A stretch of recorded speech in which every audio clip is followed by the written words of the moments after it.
Oh, let me do the brand.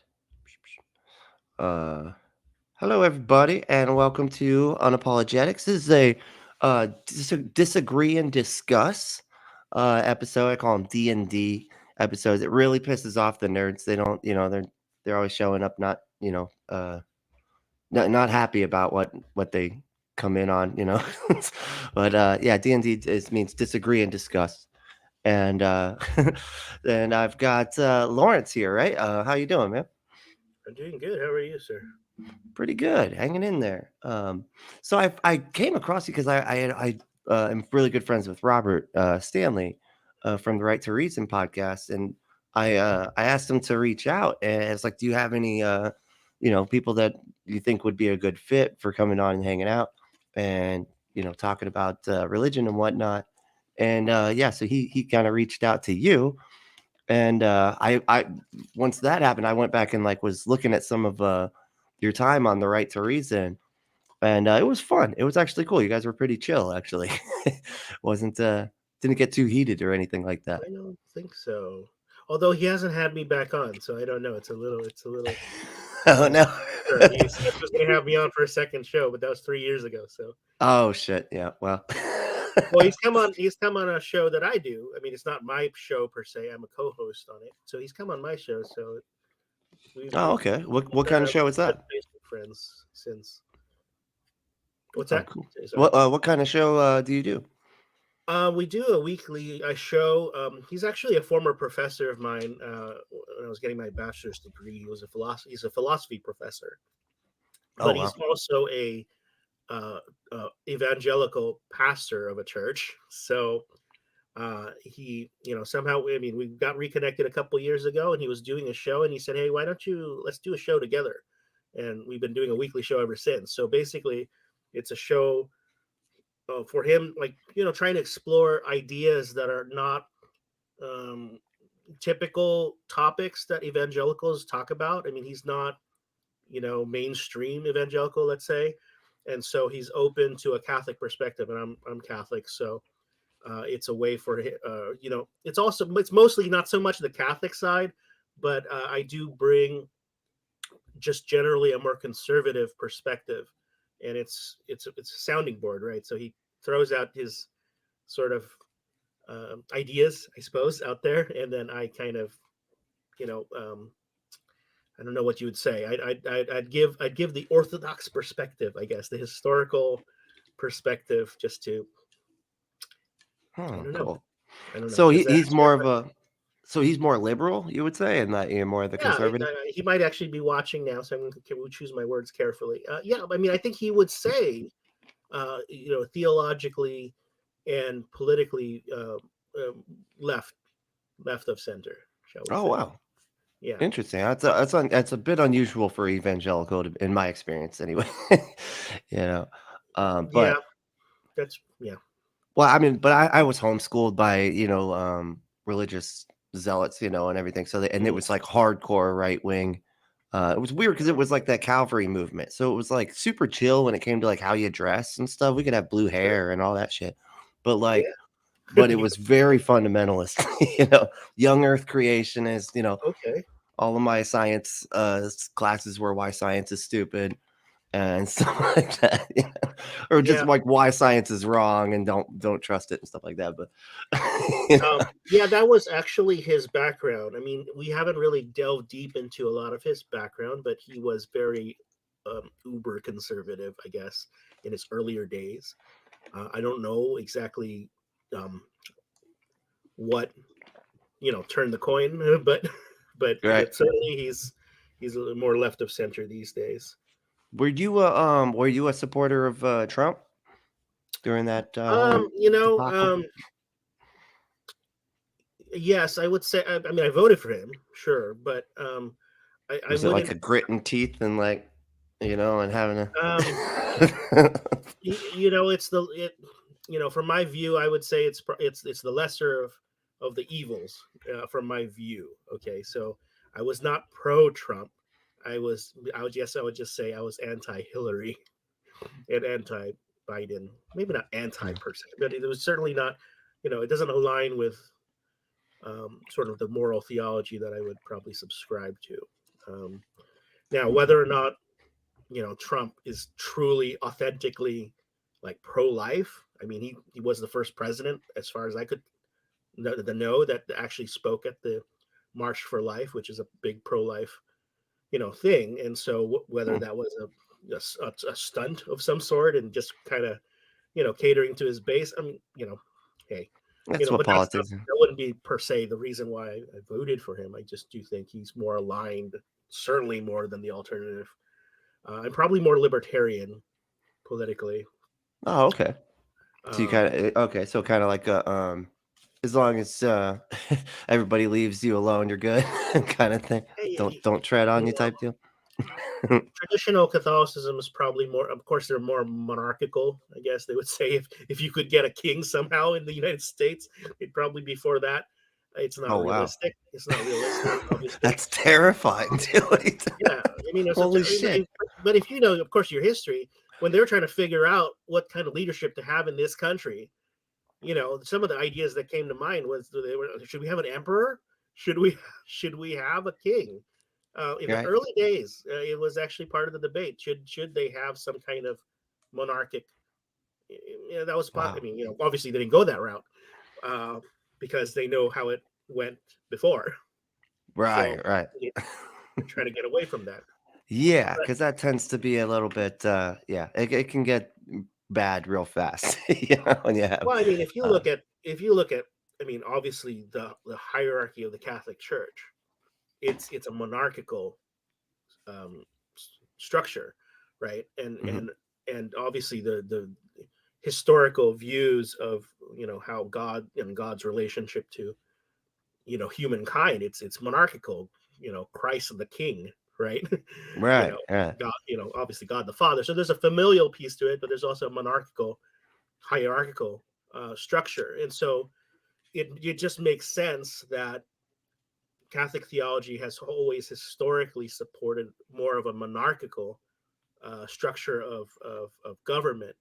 Um, it's not perfect, but they would probably say it's probably the most perfect of all of the different options. I'm not gonna die on that hill, but Right. I'm just saying that that's what more traditional Catholics would say. Oh, okay. So you were raised Catholic, or did you come to Catholicism like like Yeah. through reason or anything, or is it like Well, just sort of like, hey, my parents did it, and so I do it. yeah. So I'm Filipino, so I was born in the Philippines. The Philippines is in those days and probably still is today, north of 85% Catholic, maybe 85% Catholic because of the Spanish influence, right? The Spanish came there and Christianized the Philippines. It was formerly, tribal Muslim, you know, because Oh wow, it's Muslim. it had its connections to Indonesia. Of course, Islam is, spread to a lot of those southeastern countries. I don't know a lot of the history of the other countries, but there was certainly I mean there's still even to this day islands that are you know um, heavily Muslim Oh wow. in makeup, but the vast majority that was colonized by the Spanish. I mean, a lot of the names are Spanish names, and cities are named after saints and things. Um, yeah, so it's very Catholic country. So I was raised culturally. I guess you could say culturally. Yeah, I mean, I believed it. Of course, like we went to church every Sunday. We prayed the rosary. I mean, all those things. Of course, as a child, you don't question those things. It's just part of the tradition of your upbringing, right? And then I became an atheist in my teen years because when I came here, my parents weren't very practicing Catholic regularly anyway. I would go to church maybe once, twice, three times a year. Oh And wow. so it was easy to just kind of let it go. I would visit my friends' Protestant churches at times, and and that wasn't too impressive. So I was an atheist for a couple of years until my first year in college. I took a philosophy class. Believe it or not, it was a philosophy class, and of course, intro to philosophy. They're gonna talk about the question of does God exist? Yeah, and the And teacher's is an atheist, and he makes you write down why God doesn't exist, and then the student makes him look silly, Yeah. you know, and Yeah. Well, I mean, I mean, you never know. I mean, most philosophers I was told are philosophy professors and in academia are atheists. So I didn't know, and like, you couldn't really tell the professor. I mean, they should be sort of neutral in terms of their presentation, right? Because they're talking. The whole point is to try to get the students to engage the material and do the arguments and have debates, right? So for right, them to inject their own personal views would probably be sort of an abuse of their authority. And so yeah, you couldn't tell if this professor was atheist or not. He presented the pro God ideas very well. I mean, I as an atheist, would sit there and listen, and I thought, well, that's not unreasonable. I mean, I never heard a defense of religion or faith, using philosophical, terms, hmm, and so or argumentation. And so when we went through the course or whatever, it got me to rethink my my views. And this was 17 years ago, so I'm not, I couldn't tell you, I got knocked off a horse by some light or whatever. But in the course of that, I came to the conclusion that it wasn't as irrational as I had once thought. And so I moved on with that.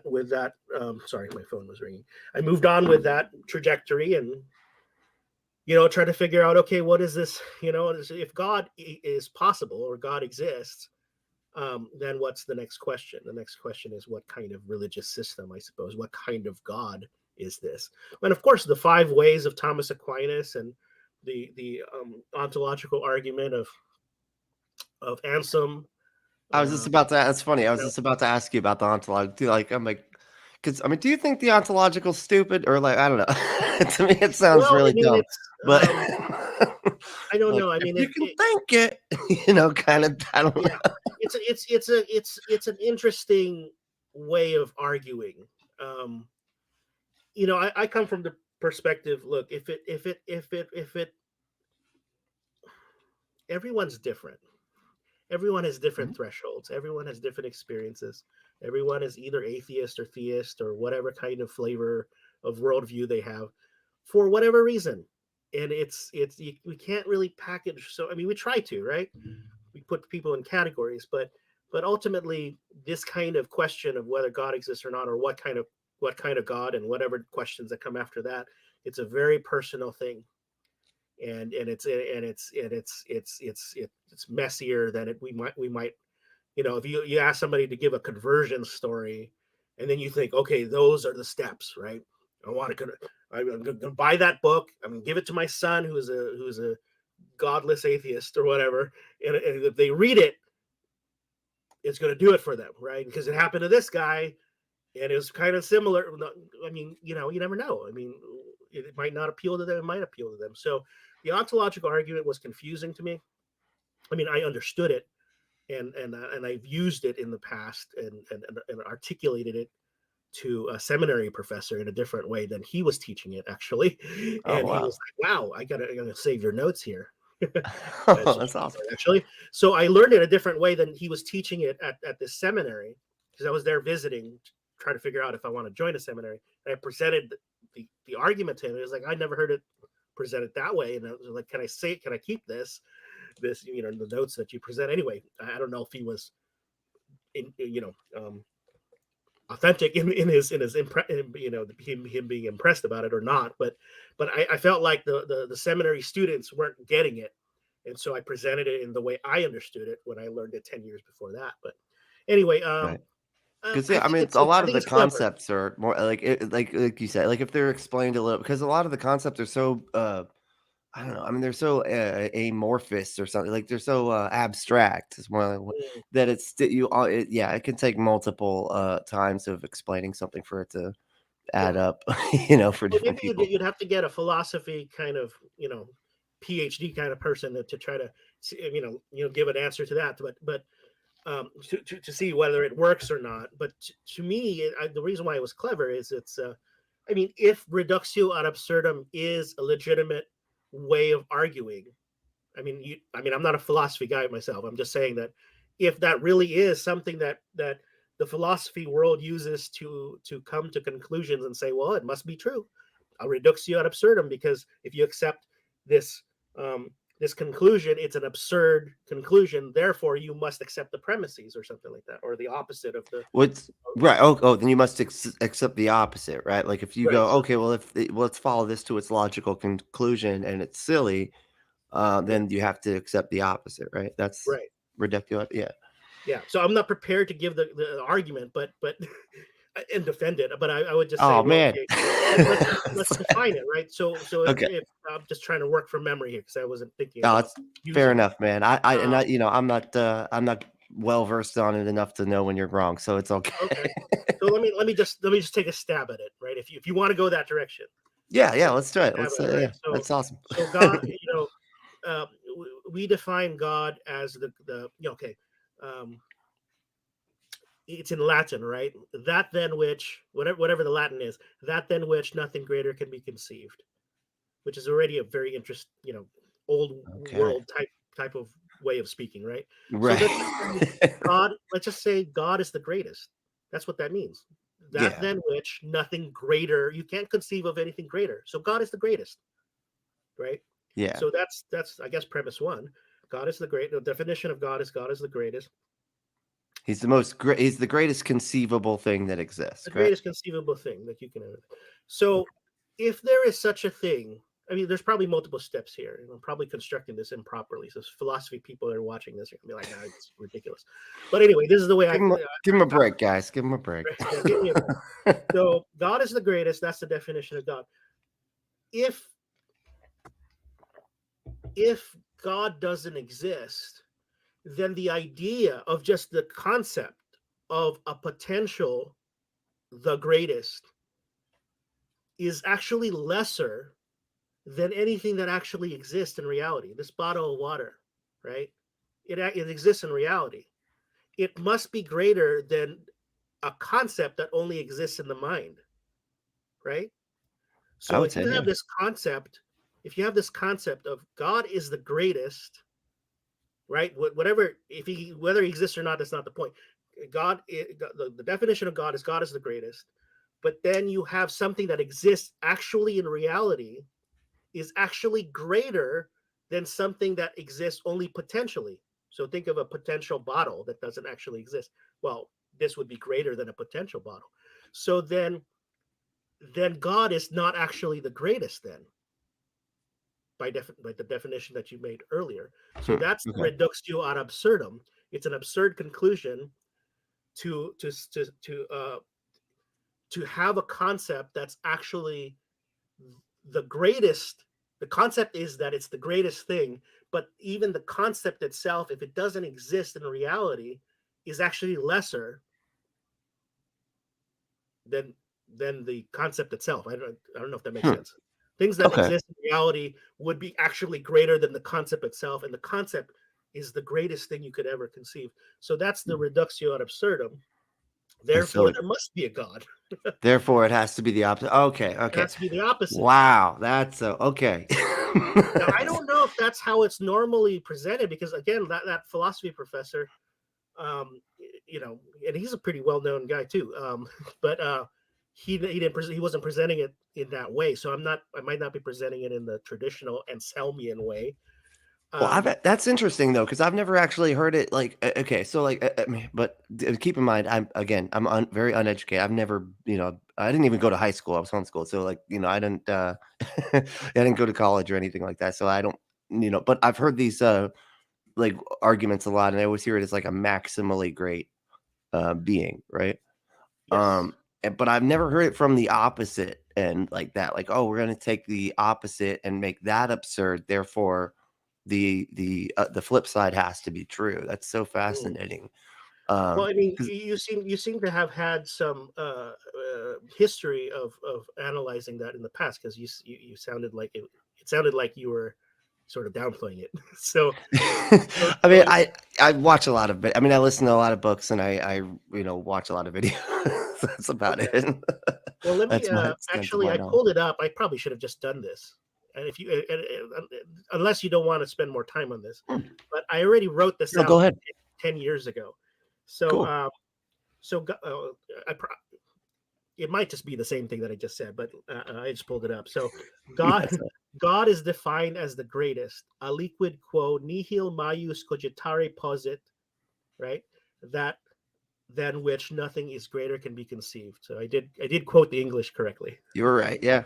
All right. So God is defined as the greatest. Let's keep it simple, right? That's number one. Number two, it is greater to be a necessary being than not to be a necessary being. Then it's greater to be a necessary being than a potential being or what's the other? There's a necessary being and then there's like a contingent being, something that Yeah, depends on contingent. something else. Oh, you're talking like a modal logic or Hey, don't get me into the philosophy. I don't know. I'm oh just saying. shit. No, But, I know but what there are necessary beings that have to exist, and then Yeah. there are contingent beings that require some other being to exist. So Right. Okay, okay. Yeah, I we know would what be the thread. necessary beings. God would be sorry, we would be the contingent beings. God would be the necessary being. He would be the necessary one for us to be. Yeah, gotcha. Yeah. So three is God must be necessary because well, maybe I don't like the way that I wrote this. Then um, I Gosh. had a lot. So let me give another because I wrote three variations of this, right? So Oh, right on. I actually don't like this argument that I just read. I thought it would be simpler, but it's not. So let me present the other one that I wrote in 2009. Oh, right on. There is an understanding in the believer and the unbeliever, because we can conceive of the same definition at least, of Sure. God as that than which nothing greater can be conceived, which can be summarized as the greatest. Okay, that's what I said earlier. That's Yeah. one. Okay. Two, the greatest can exist in the understanding alone or in the understanding as well as in reality, both in the mind but also in reality, right?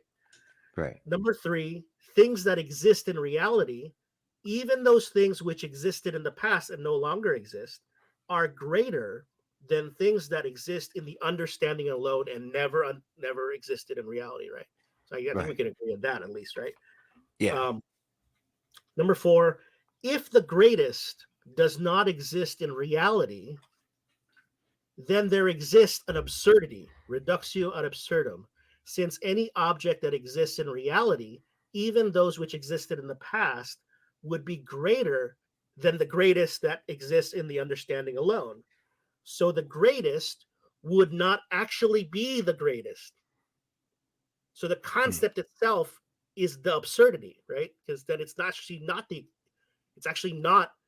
greatest thing. So number five, or the Hmm. last point is therefore the greatest must exist in reality, and the greatest is that who we call God. Um, Okay. Yeah. Okay. So it is similar to what I was thinking because it sound.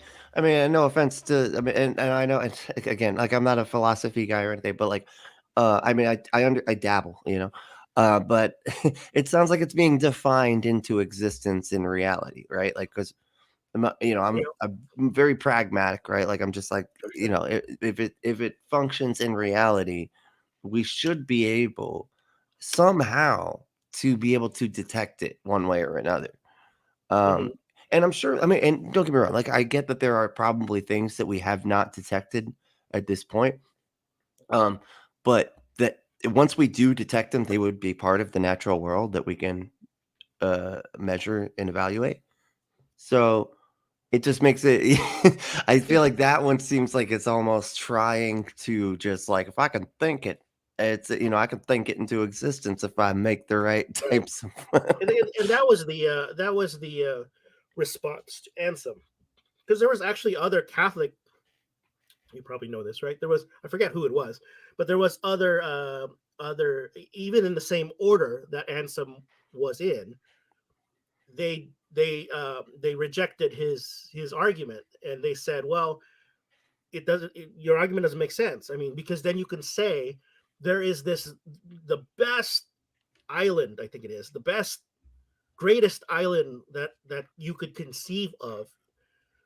The And spiciest whatever, taco, man. right? And then you follow along the same argumentation and say, well, it doesn't exist, or whatever it is that it was. I think it was some kind of island. Um, Oh, okay. so Oh, you that's created it. interesting. There isn't this actual thing that you were conceiving. You were just imagining it, right? But Ansem responded and said, well, the problem is that the greatest island is not the same thing as saying the greatest that you can ever conceive of. Right. The Because greatest, it's I mean, not in my contingent opinion, on, yeah, yeah. Right. because Because you, nothing's you contingent on the island, right? Like there's not, yeah, we don't need the island to exist to explain mhm, something else, right? Is that like yeah. what we're, okay. I think what Hansen was trying to get at is just to say, look, there's something very unique about the greatest that you could conceive than just saying the greatest taco, as you said earlier, right? Right? I mean, you could think of the greatest taco, the greatest burrito, the greatest Chinese food. They're all kind of the best of class, the best of the thing, Within the right? Or category. Yeah, within exactly. whatever category you're trying to say. But there's something unique about saying the greatest above all those things, the greatest of the greatest. The greatest being, yeah. That is Yeah, fascinating. It's an interest. See, that's why I love philosophy because, first of all, everybody gets to call each other idiots, and that's great. You know, everybody, like even the smartest people are just calling the other smartest people morons, and it's a lot of fun. But to watch them go, well, and then I this hope guy they're not came doing along, and that. I hope they're not doing that because that's bad philosophy, right? Because that's a logical fallacy, right? You're doing ad hominem stuff, oh, and right, right. So the good philosophers would probably say, well, you probably shouldn't call each other idiots, right? Because then you're just ad true, hominem, yeah, right? fair Or enough. any of the other things, or straw man and all this other stuff. But Right, but they I mean, come if by you and like they're wrong. yeah, And I here's mean, why. I could say that. I mean, I go on Facebook debates every once in a while, and then somebody will just say, "Well, you're just, yeah, it's just your opinion," and I just go back and say, "Well, that's just your opinion." I mean, where are we going? Where are we going with this? If So all we you're all going to got say is just my opinions. opinion, that's Yeah, just your opinion. So we're getting nowhere. I mean, so what? You can't just dismiss it on the basis that, well, you just don't agree with it. Well, okay, but like I said earlier, look, and I said it in my interview with Robert, and I also was interviewed by another atheist. He has a podcast that's growing now, I guess, and um, I forget his name, that's but Shane. he's a young Shane. guy. What's that? What's that? Shane. Shane. Yes. So he interviewed me, and I told him I wouldn't do a debate. I would do a conversation, right? And so, but if you look at both interviews, I'm not trying to convert nobody, whether it's the audience or whoever I'm talking to, right? So, because I don't think that's how it works anyway. Even for the sake of argument, God does exist, and the Christian religion is the one that's true, and the Catholic flavor is the one that's actually the most true. Um, it doesn't work that way, right? So ultimately, it's not my wit that's going to convince you, right? You have Right. to be ready. Your mind and your soul, if a soul exists, has to be fertile. I don't know if you have a religious background, and maybe you want to get Yeah. into that, but I was just gonna ask, like, so you think that is it the like God, God first chose you type of thing? Like it's you yeah, didn't like are you a Calvinist or an Arminian? no, I'm Catholic, so Oh, Calvinists are heretical in their own. oh no shit. Oh, Yeah, okay. All no, right. no, they're Damn. heretical. Well, I Um, was they're heretic. Well, Okay. I mean, I've I never mean, heard maybe, it. I say that partly, you know, I know Robert sent me your interview with that presuppositionalist, right? So, and in the first 30 minutes, he was like, knocking on the Eucharist and chuckling Oh about it. yeah. So, like, I'm gonna return the favor, and what kind of God do Calvinists believe in? It's you know you hardly hear them talking about a loving God, because their view of God is a God that arbitrarily, because of their sovereign will, chooses some for heaven and some for hell. And it's Okay. not by any reason of anything that you do, or any merit, right? Or you don't can't do anything, right? Because you have no free will. And so it's all God's will. It's all God's sovereign will he saves who he wants to save, and he right. It's that Romans 9 or whatever it is that Yeah, that's some Romans vessels are 9 messed made me up for a while, man. That one messed for me glory. up. Right? I mean, that's what it is. I mean, it's in the Bible, so it is there. So we have to figure it out. They have to wrestle with it. But they take that to support their idea that some vessels are actually made for destruction and other vessels are made for glory. And hopefully, I mean, they believe that they're the ones made for glory and they're the elect, right? So I'm not a Calvinist because the Catholic Church has never said that God has made some for hell. That's the heresy. The idea that God has made some for hell. And the How other does heresy is there's no how free does will. that Okay, real quick though, how does that work if God not only set up the environment, but knows exactly how the environment is going to play out?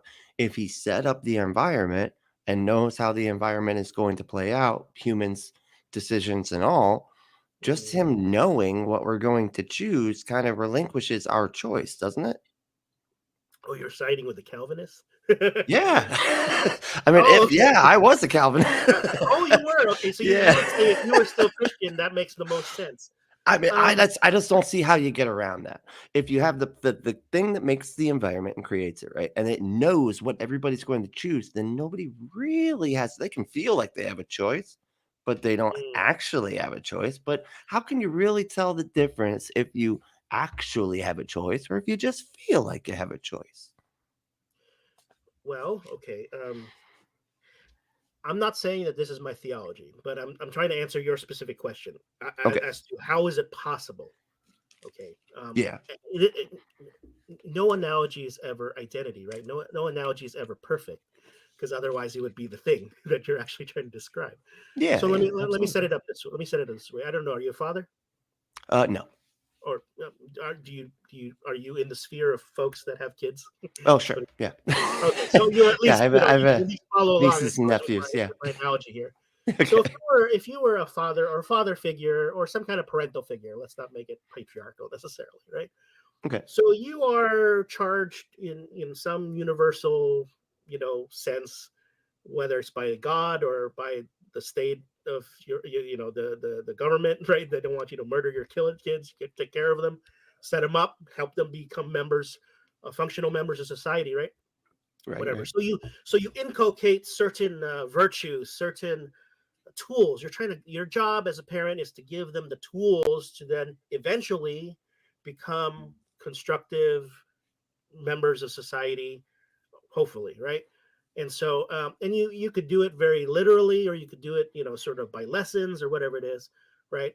And so you might set up a lesson somehow, some kind of lesson for them to learn how to do a certain thing, how to save money, how to share, how to, I don't know, whatever it is, right?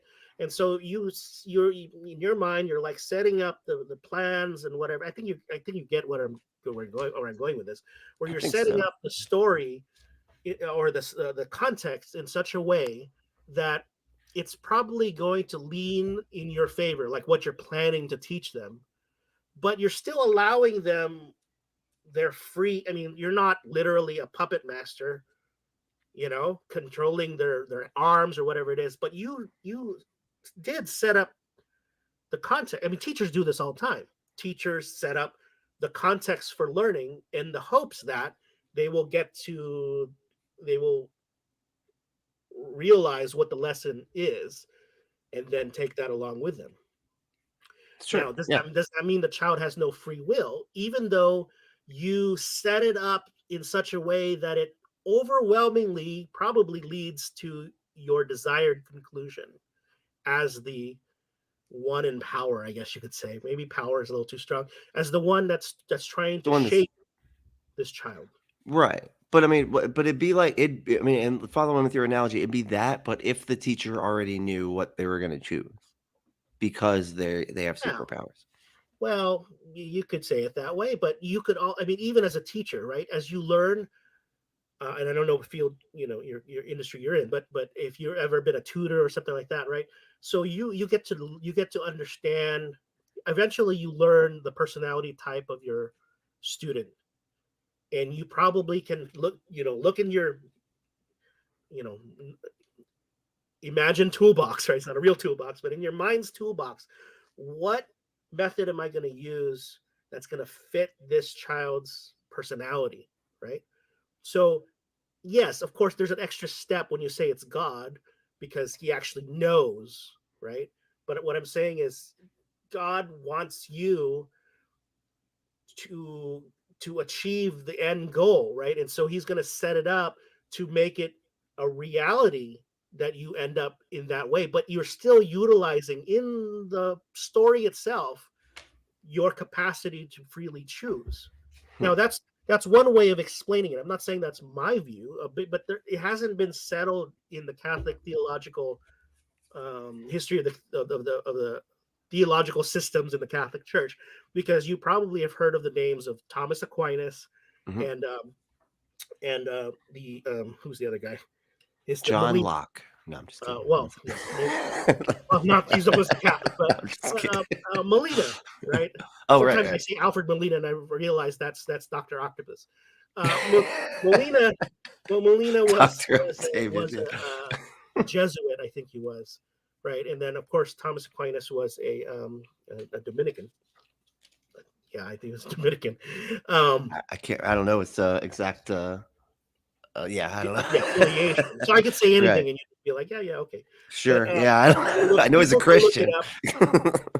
I mean, all the affiliations don't matter. The point is, Thomas Aquinas explained predestination and free will he leaned more predestination than free will. It seemed heavier on predestination, to the point of at the very least rejecting the Calvinist idea, right, that God chooses some for hell. Now God chooses the elect positively, and he simply allows the reprobate, the ones that don't go to heaven, to fall into their sin, I guess you can say, right? So their nature leans towards sin just by default because of original sin, right?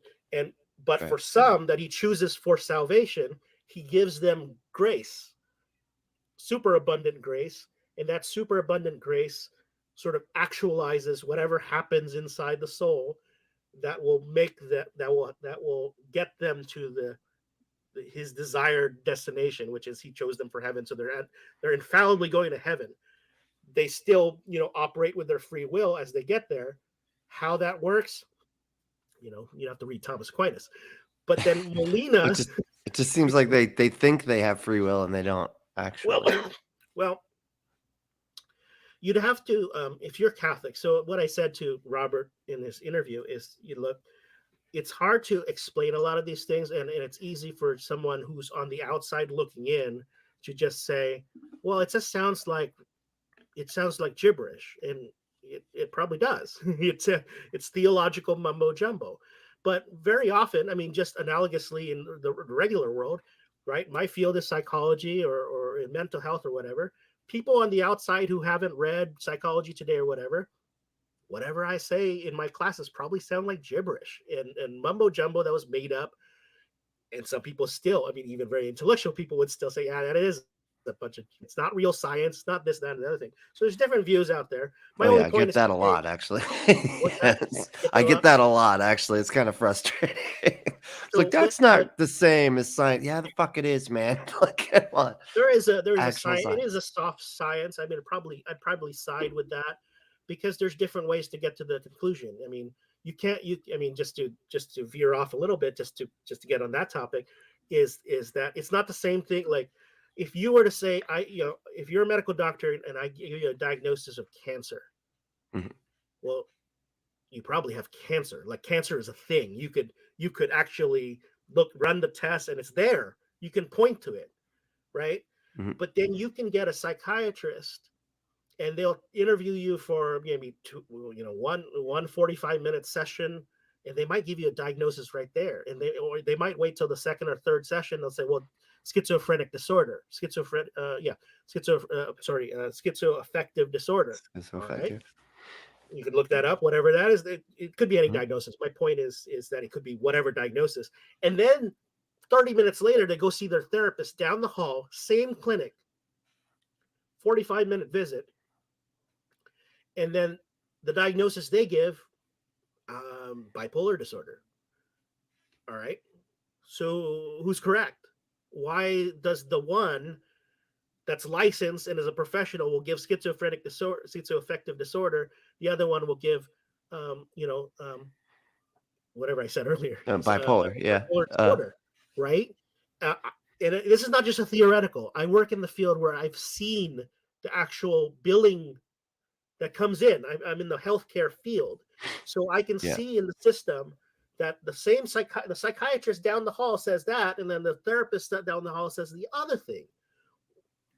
It's not the same thing as cancer, right? You're not going to get two doctors that are going to look at the same MRI or whatever it is that they look at to come to that conclusion and say, well, that's cancer, and the other one, no, it's not cancer. But I mean, in medical science, you do have a lot of the same symptoms, right? So you do have like, like this, you might have cold sweats, you might have like fever, you might have a bunch of, and it might be the wrong thing, and two different doctors could easily give you two different diagnoses for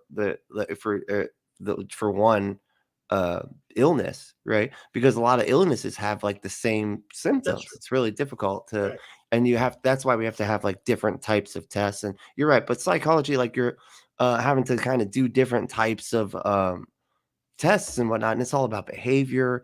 So I mean, the person could tell two different stories, they could tell two different things. They could like explain it two different ways and make it sound. I mean, everything's complicated, and we should just like make like understand, like like my most reliable heuristic is it's always more complicated than you think.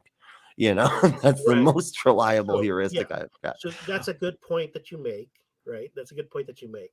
I guess what I should have just said is you can't do a brain scan and then say, or some kind of test that will then conclude it's schizophrenia versus schizoaffective disorder versus bipolar. Whereas, something in the medical world, you can pee in a cup, you can draw some blood, you can do an MRI. I mean, the example you gave is the reason why it's similar across both cases, right? Because when you go to a primary care doctor and he says or she says, what are your symptoms? And you're relying on what that person is saying. Well, yeah, they might, of course, they'll come to it, very depending on what it is that they emphasize. Maybe the pain is the shoulder today, and then tomorrow they go to the ER and the pain is something else, but it's related somehow. But I guess what I was getting at is there's a test. There are many medical things that you run the tests, and the tests are the more scientific piece of it, I guess you could say. But there really isn't don't have that analogous in the psychological world. There's nothing analogous. There's no test for any of those other things. And another thing to point out is diagnoses in the psychological world drop off the DSM by vote of psychiatrists. Oh right? man, that sucks. So you have the DSM-1, and there was 75 mental health disorders in the 1950s. Then you get the next DSM, and it doubled, and then it tripled, and you actually lost some between DSM-4 and DSM-5, which is the current DSM. It's somewhere there in the back. I never read those books, right? But it's one of those books called the DSM, and just a big example would be like autism spectrum disorder is what they call it now. It's a spectrum, but there used to be discrete or like individual diagnoses that were unique in themselves that disappeared, but they're now absorbed. They're now absorbed into. This is just part of that spectrum. Instead of like you have autism, and then you have other things that are like levels of autism, I guess. But now, let's say. As an example, so you're not going to get a diagnosis of Asperger's these days, right? Okay, so it all became one thing. Like you're on the spectrum of. You could be shades, right? Rather than thinking it's this, it could be somewhere. You could be more functional. You could be less functional, more social, less social. things like that. because I the mean, brain's so complicated and behavior. So like that's actually what I'm.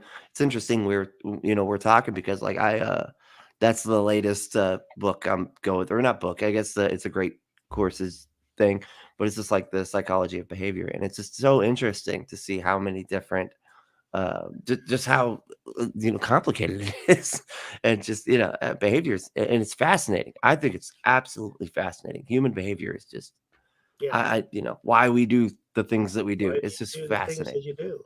And And and uh, if you're in the Skinnerian um, side of it, you're a behaviorist, right? If you're a behaviorist in the psychology world, and that's where you lean, then you're not going to care so much about what's going on here. the thought process, right? Yeah, Yeah, right. you Because got like those are the mentalists. The mentalists are the first ones on the scene in the late 1800s. It was all about the mind, right? right, And then you had the Freudian type folks that said, okay, well, yeah, it's the mind, but it's and like dreams and it's like drives and all impulses and things like that. That yeah, and it's a lot heavy on the childhood, right? The childhood is right. what determines the rest of your life. And then Wasn't the one was behaviorist. one of them on nature and the other nurture, or were they both on both? I can't remember. Um, 'Cause I know there was, like, this big so discussion of nature versus nurture, and, like, people were like, "Dude, it's both," and I was like, "That makes perfect sense," because, like, I right, feel like obviously it should be both. Like, there's not just like, "Oh, it's just gonna be your naturally fucking Dahmer or whatever," you know? Like, come on, yeah, and, like, you're just other people are just not, you know what I mean? That just doesn't yeah, add up. It's a combination of both, like, your experiences and the thought processes that go sure. behind your eyes.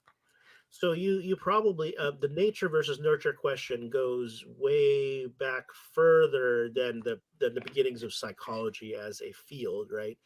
It was more like the uh, Locke and Descartes. I mean Oh, shit. that time Wow, period, way right? back.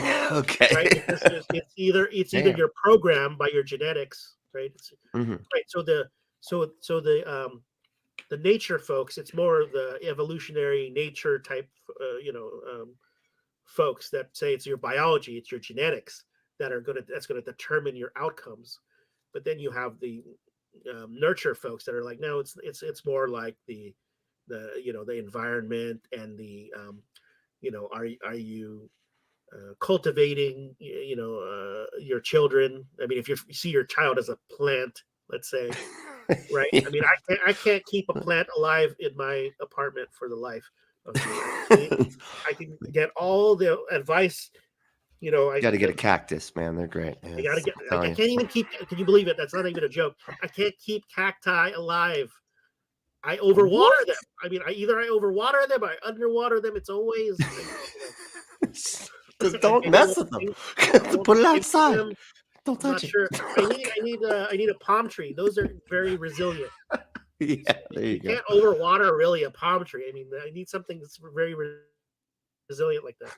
That's a good point. Yeah, you can't Can't really that's overwater a palm tree. I mean, they're they're even more resilient than cactuses. That's crazy. right. You give them too Yeah. much water, the cactus is gonna drown. So, Yeah, that does mess them or up. whatever you call it, the succulents. They tell me two or three drops of water, but I'm like, I forgot when I gave the 3 drops before. Maybe I'm giving too much drops. That's the problem. There needs to be a Out schedule. there with a dropper. Yeah, Jeez these are first world problems that I have about you know.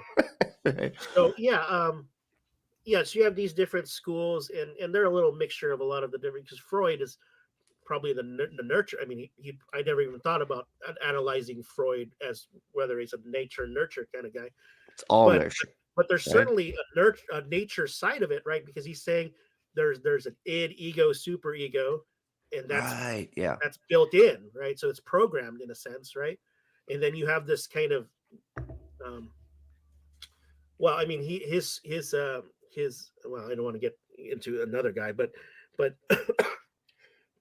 certainly there is a parental role there when they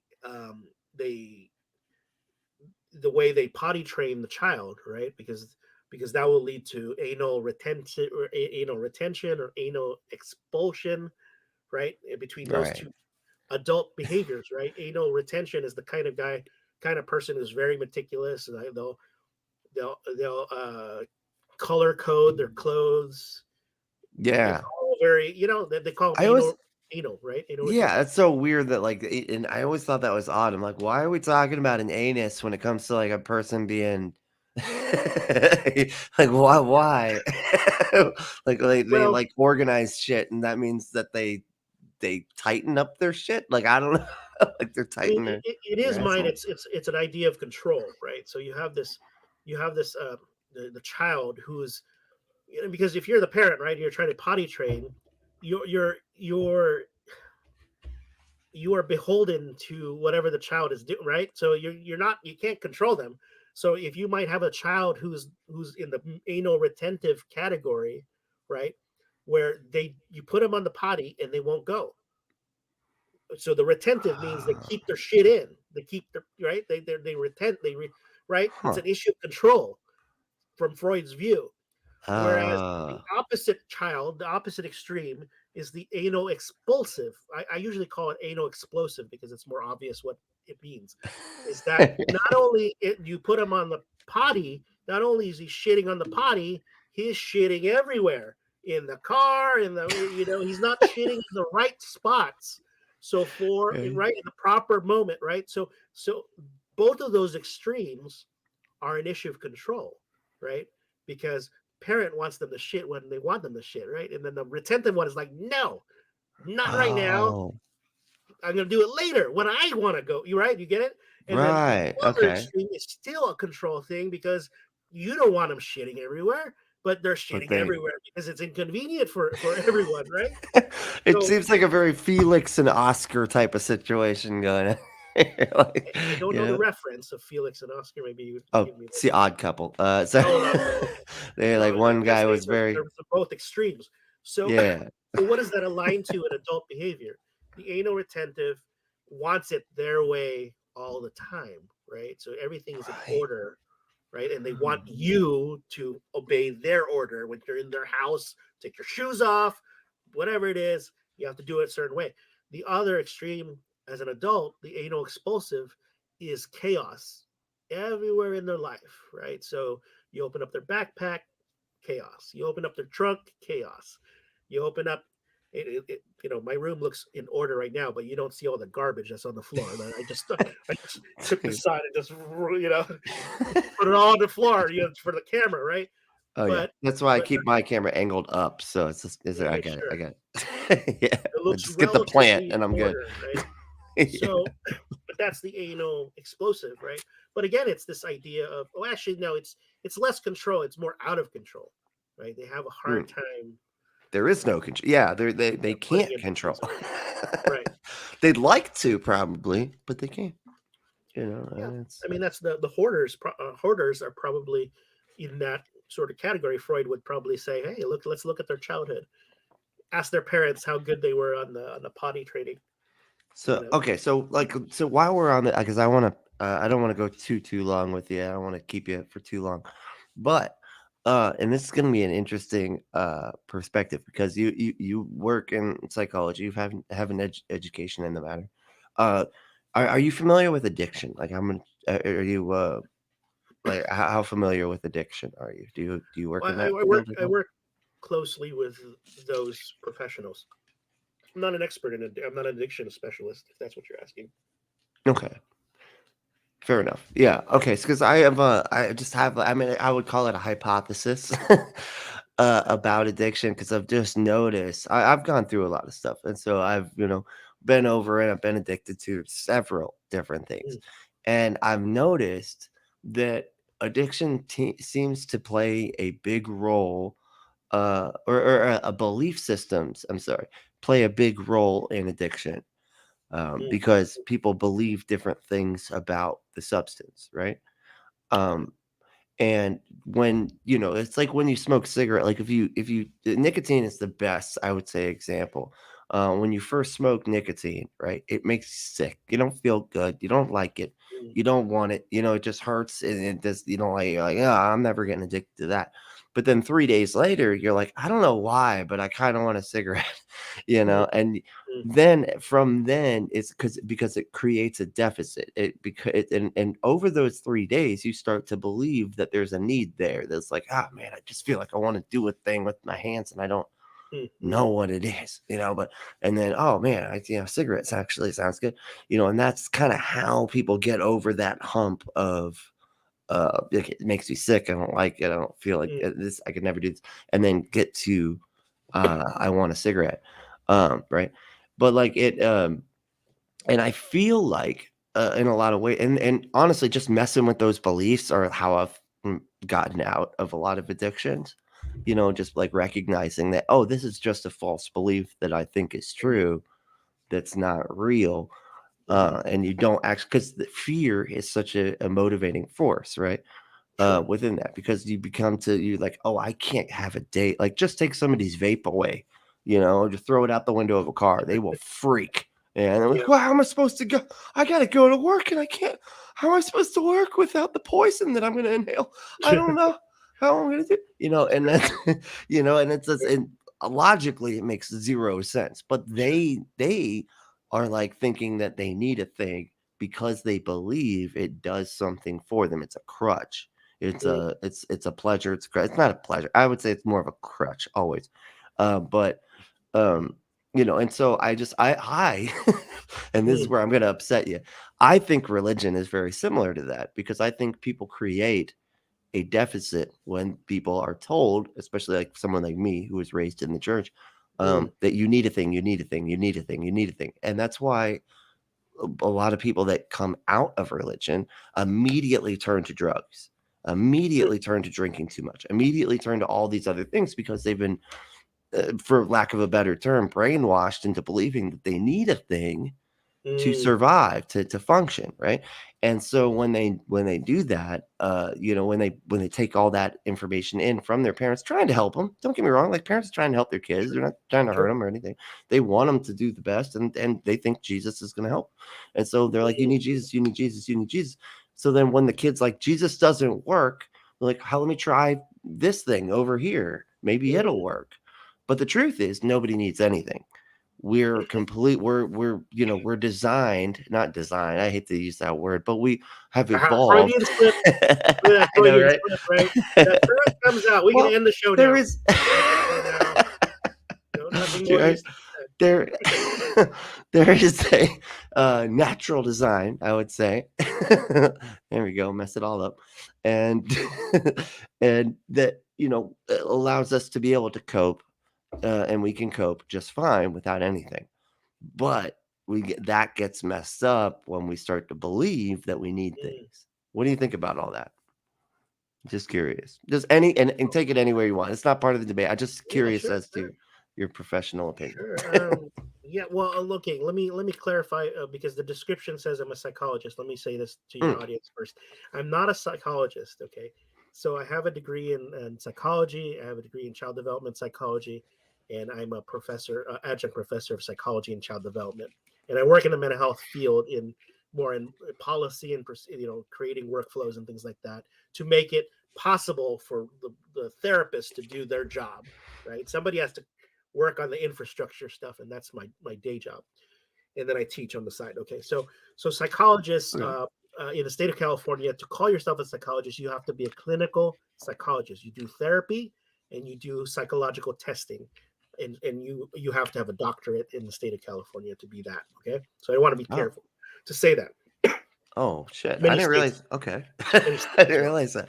So I want to make that clear. And I'm not a therapist, and I'm not an addiction specialist, as I said earlier. So so this is actually in I guess in my wheelhouse because theorizing and talking about that's certainly within the pale of academia, right? To just let's think Yeah. about it. That's what I was, So yeah. it doesn't upset me what you said. Actually, it rings true. I think it rings true. Wow, People can really? people can be addicted to anything. You could be addicted to working out. I mean, even things that are good for you. There are people who are addicted to diets. There are people who are addicted to working out, right? There are people addicted to substance, traditional ideas of addiction, right? Substances, whether it's illegal or legal, right? You could be prescribed pain medications and then you become addicted to it. So there is a biochemical thing that's happening there, which obviously, could lead to the addiction piece. But everything that you do could be tied to some kind of biochemical thing that's happening in your mind, endorphins and all this other stuff. And I'm not a brain type, emphasis, psychology guy, but that's probably what operates. Like what is the reward system if you want to get into behaviorism, right? If you want to reduce it to just to keep it simple, the behaviorist model of why people do the things that they do, right? Yes. It's Yeah. basically a scheme of rewards and punishments, right?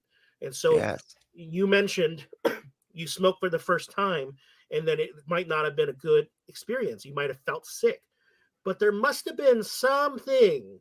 It might not be the thing itself. You could conceptualize it as, I'm just theorizing here, right? So you might have felt sick and you're thinking, why would you even grab another cigarette?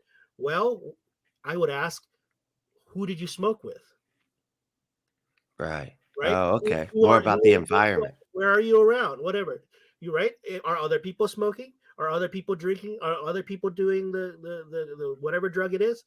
That might be the thing that motivates you to get the second and the third and the fourth. And then the biochemical thing takes over, and now you're addicted in a different way. So the other one was, I mean, it might have been a social context that was the draw that sets up the habit, and then there is then the dependence, right? Before you get addicted, they call it dependence, alcohol Right. dependence, uh, uh, marijuana dependence, any kind. You can talk about any kind of dependence. Yeah. Heroin. Yeah. Or Exactly. pornography can be Right. an There you addiction go. for some. Now some people will say, they get into the morality of it and they say, well, it's not wrong, so it can't be an addiction. Well, okay, look, if you are married and you otherwise would have a very good relationship with your wife, but now, because of the behavior of the pornography, you are less and less intimate with your significant other, because you have this warped expectation that they have to perform on demand, and the weird stuff you're into, you know and she's not into it. And what is Right. that doing to the relationship? It could be argued it's an addiction at that point, because really, at I was what addiction is how it's impacting your life, right? oh, okay. Because I always just thought like an addiction just meant like almost like it could be with something like that. I would call that more of a negative behavioral loop, right? That you just it's hard to get out of that negative behavioral loop. Mhm. Addiction, I feel like always needs. I mean, this is me though. I could be wrong, but someone who's dealt with like I was prescribed opiates for a long time, and I was prescribed. I mean, I took a lot of stuff, but so I always like put like more of a physical at least a tiny bit, because like even cigarettes is like it's tiny, it's nothing, it's like a tiny little feeling that just sort of feels empty and insecure. But what ends up happening is you feel it and then you drive yourself into a fucking frenzy, because you're like, oh, I know how to fix this feeling and I can't do it, you know, but that's not true. It's a false belief. You know what I mean? You're just thinking that you know how to fix it, and that is the addiction. It's the physical brain chemical part. You know what I mean? Where But you what want you're talking to Yeah, go ahead, sorry. oh, I'm sorry, but what you're talking about is still significant, and it is because a lot of people do look at porn when they don't want to, right? And that right there, I think, is a negative behavioral like loop, right? That you can't get out of. It just doesn't have the physical component, doesn't have the brain chemicals going, hey, you want this, even if it's as slight as nicotine, which is so slight. But the fact that you drive yourself into a frenzy doesn't really matter. So porn is it's very similar to that, because even though it's probably just a little bit more slight, because you're just like, oh man, I wish I could look at porn. I could fix this feeling in my head that I can, that is causing me to want a thing. right? I could fix this if I just would Yeah. look at the damn porn. You know what I mean? So it's close, but Yeah. it's less Yeah. physical and more. It's habit forming. I mean, There you go, habit like forming. That's good. for some, and especially teenagers, I mean, they might say something like, it's the thing that I do. I can't sleep without, right? It becomes such a True. habit that Yeah. it's like, now I can't sleep. It's part of your routine. So how much of it really is the porn per se, and how much of it is just kind of the routine of it? Some people have certain personalities where if something is off, God forbid. I mean, well, you don't have to have God in there, but something, right? So what comes down the line, your whole day, if they don't have their coffee, right, the whole day is ruined. Right. And Yeah. It sends you into like a frenzy. negative, yeah, Yeah. like loop in your mind that Mm, drives it into this thing that it's not. And if you could just, it's like that's how I quit smoking, was just if you can stop, you got to be able to keep smoking while you're figuring this out too. Don't try to stop first and then figure this stuff out. It's not ever going to happen. mm, You're always going to get mad and not be able to do it. But if you can get yourself to realize that you don't actually need it or want it, and it's just a false belief and all those sort of things, then it's real easy to just be like, oh, I don't need this. It's just a false belief that I think I yeah. want it and that I think I can't handle not having it.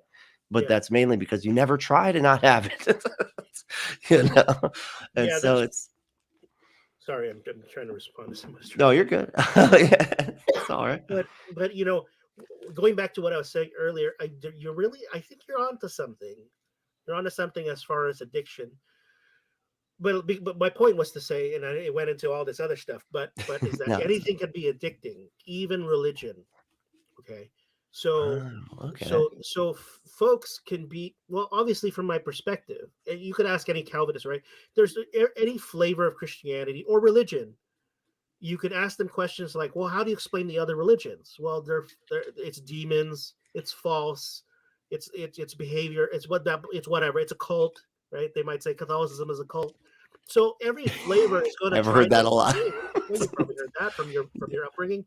So Yeah, because there's that Reformation reaction to Catholicism that's been around for 400 years, right. 500 years.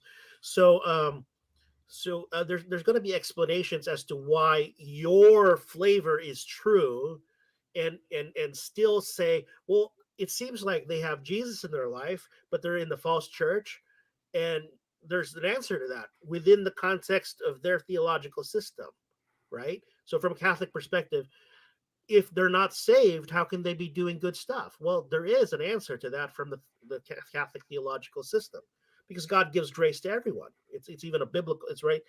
God causes it to rain on the just and the unjust, right? Right. And so there are principles in the Bible that could explain from a Catholic perspective why people can do good.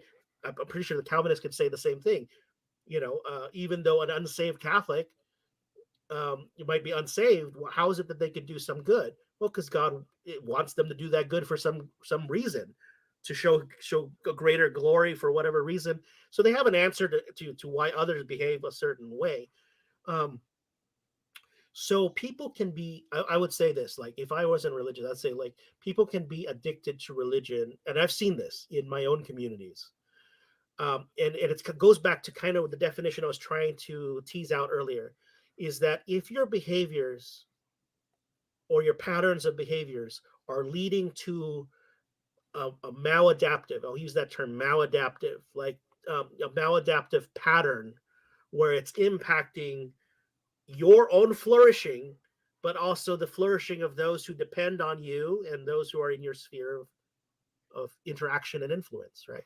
So if your pattern of behavior is so religious or so a certain way that you're bringing it to the workplace, and now you can't keep a job because you're trying to convert everybody every time you get a job, that might be a problem, right?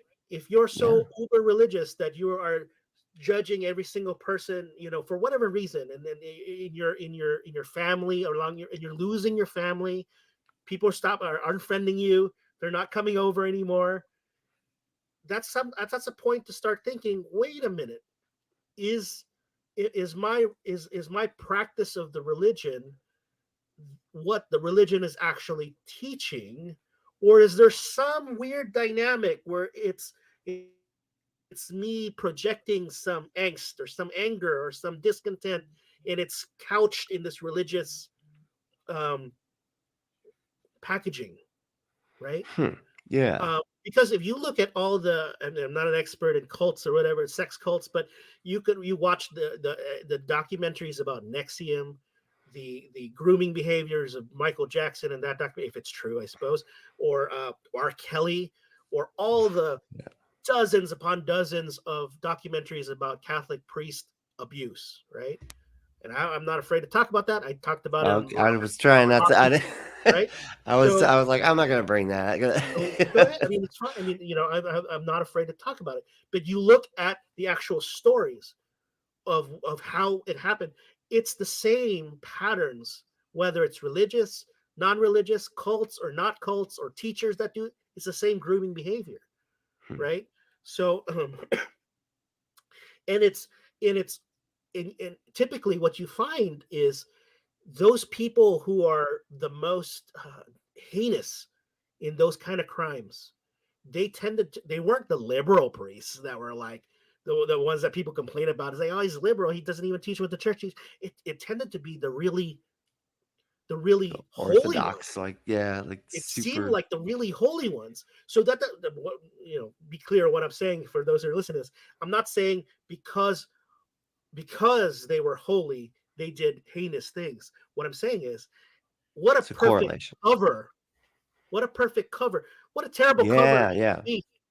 If you're a terrible teacher and no, your students hated you, you'd be a terrible pedophile, wouldn't you?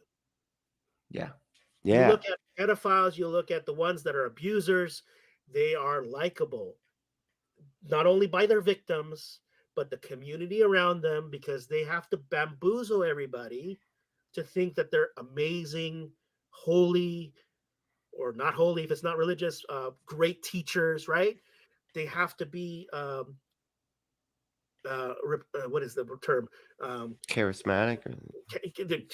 Probably charismatic for sure, but the kind of ones that where somebody were to say, "I think he's doing something bad," and the kind of folks that when you say that, the person you're saying it to say, "How dare you?"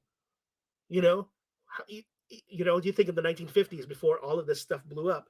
Right. They're the type of folks that are like, that the reaction would Because be, predicting that. "How dare you say that about, Teacher Bill or Father so and so or Pastor so and so? How dare you? He's done something, Right. right? Because their list of great things is so large that it's beyond. Anyway, my point is to say that they have to create this character of beyond reproach, so that I think it has two functions. On the one hand, it shrouds their secret, whatever it is that they're doing. But secondly, there are some who actually, I think there's a psychological term for this. It's called moral. Um, well, actually, I don't remember the term. I have a book over there in the other room. It's like moral Mhm. justification, right? Oh, It's okay. it's it's it's like they have this heinous thing they're doing on the side, but it's made up for with the tremendous good they're doing for the community or for the other kids. Does that make sense? Because they recognize that they're doing something harmful, and Yeah. so they're trying to, like, balance that in their Mhm. head because 'cause they're like, "Okay, I do this harmful thing, but I do all this stuff over here, though, that's, like, Yeah. helpful. So if I can balance the harmful and helpful, Yeah. you know, I'm not too bad." Yeah. Satisfy my vice over here, but hey, look at all the great things I'm doing. Um, Yeah, plus, like I was gonna say earlier, like, people, like you were saying, like, a lot of people, like, are manipulative and stuff like that that do it. They just know, like, what they should do in order to be able to do the thing that they like, because it's like you're good at the stuff you like. You know what I mean? Is sure. that makes sense? Like, you're actually you tend to be good at what you're interested in, Mhm. and I feel like that's you know, uh, it is, I mean, crazy and scary. I don't necessarily, everybody I grew up with was always like, oh, it's because they're not allowed to have wives. That was that was always the All argument. It's right. like, Yeah. come on, man. think it's a bit more than that. You know? Well, I mean, the But teachers. Look at the teachers that abuse kids. They're allowed to marry. There's no.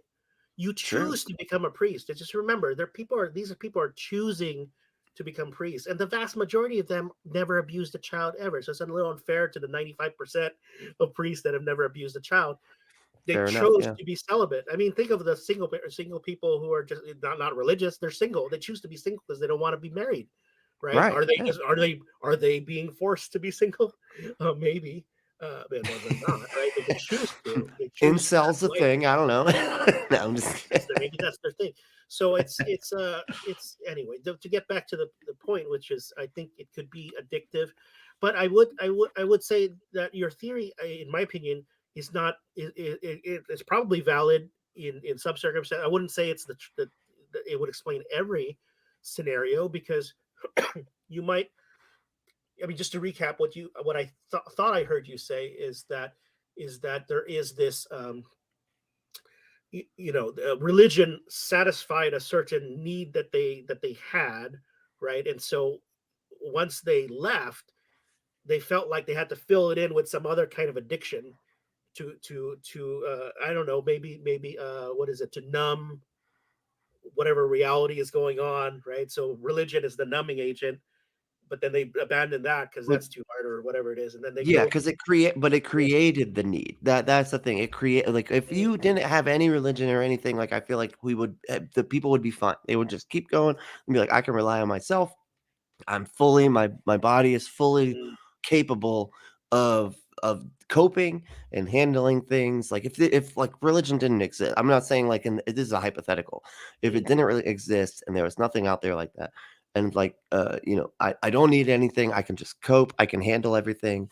All this. I think that would be the case. But because they're like, hey, you need this thing, you need this thing, you need this thing, you need this thing. You can't make it on your own. You can't make it on your own. The world's too crazy for you to be able to do it. And it creates that deficit, and now you have to fill it and you keep on doing it week after week with church and stuff, but it keeps on creating the deficit while it's filling it. Does that make mm, sense? yeah, And I that's and so yeah, drugs kind of fulfill that same kind of thing. I don't know if I would agree that maybe religion. I mean, I think it could, but I don't know if religion necessarily creates the need for. I mean, like a lot of people leave religion um, that don't necessarily get into drugs, right? I mean, True. Yeah. No, it that might is be the absolutely case true. for sure. It might be the case for sure. So maybe maybe it's possible that the connection is that they get into drugs because religion was that drug for them, and then they get into drugs. But that doesn't answer the question of the ones that leave and then they don't get into drugs. So what was Right. the religion for them? How is it different from the ones that religion was a drug? So I guess my point would be Hmm. to say that I wouldn't prove Yeah. then that religion creates an addictive um, situation necessarily, because we already know there are some addictive personalities. There are some personality types that are more prone to addictions than other types. Like for And me, I feel like that's a settled job. science? What's Is that? the addictive personality is that settled science or is that like I mean, I think it's just something that folks have. I mean, professionals have toyed with. I mean, there's certain characteristics um, but that couldn't that also be explained by someone believing that they need to do a thing when they don't realize that actually you're fine, you don't actually need anything, you can just live life and don't need mhm. to cope? See what I'm saying? Yeah. Um, I don't know if religion necessarily, like, at least I can only speak for the Catholic religion. I've never been, like, for a long Sure. period of time, a Protestant. So maybe 6 months I was a Protestant in my entire lifetime. But as a Catholic, suffering has always been part of the Catholic culture. Hmm. It's the concept of suffering and uniting your shitty life experiences to the sufferings of Christ on the cross. They might say something like, um, you think things are, pretty bad, but hey, look at the crucifix. That's the part of the reason why you have crucifixes. Right? You can point to it and say, look what he did for your sins. Mhm. Quit your Right. whining. Quit your whining. I mean, they might not Yeah. say quit your whining, but they'll say, in the whole scheme of things, your discomfort is a drop in the bucket, right? Right. So you have this whole culture of Catholicism for 2,000 years of not running away from suffering, but embracing it. Hmm. Now, not everybody's great at it, but that's certainly the culture that Catholicism is about. So, is it a coping? Like coping, it seems to me is a covering. It's like something you used the term crutch earlier. It's a crutch that you lean on to avoid dealing with the issue, right? So I Well, it's don't think something you believe helps. It's something you yeah, think, whether it's true or not, doesn't really matter. If you believe it helps, it helps. It's like homeopathic medicine, right? If you yeah, believe the medicine works, who cares if it works or not, right? You think it. yeah, So sure, they can sell it to you and you'll continue to buy it week after week. That's kind of where I'm at. Like I just yeah, you believe in your head that this crutch works. And right, and so you keep doing it.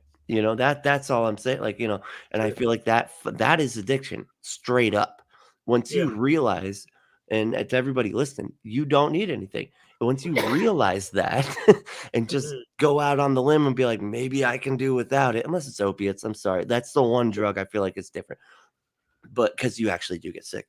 But for like cigarettes and alcohol and a lot of this other stuff, I think you can just go, I don't actually need this mm, and not need it because you yeah, just, but you have to get yourself to that actual point before you try to stop. You can't sure, stop and then go, all right, now let me, just wait for it to catch up, wait for me to not need it anymore. sure, You can't, that's never, and that's why you got people 20 years sober that are like, I got it, I can barely, and they're still struggling yeah, all this time later. It's because they did it backwards. you mm, know, they're not doing it right. You got to get your head out of it first. But yeah, anyway, so because it's all about the belief systems right, rather than the physical addiction. Because 20 years mm, later, there's no way you're possibly physically addicted after yeah, that long. yeah. No If possible way. you haven't been touched the drug in that long, I mean, but you could So it's certainly just a recover. belief. Come back pretty quickly. Those neurons will reconnect pretty quickly. You're right. Yeah, Let exactly. me ask let me ask you a question then, Mhm. so that I can better understand. Because your concept has seemed to be developed from your own experience for sure. Very much so. And That's so why, you were yeah. and you were never Catholic. So instead of me trying to understand and trying to fit it in my own experience, let me ask you this: what was it in your Calvinistic upbringing or religious belief system that you, I assume, sincerely believed at some point in your life? Um, Oh, yeah.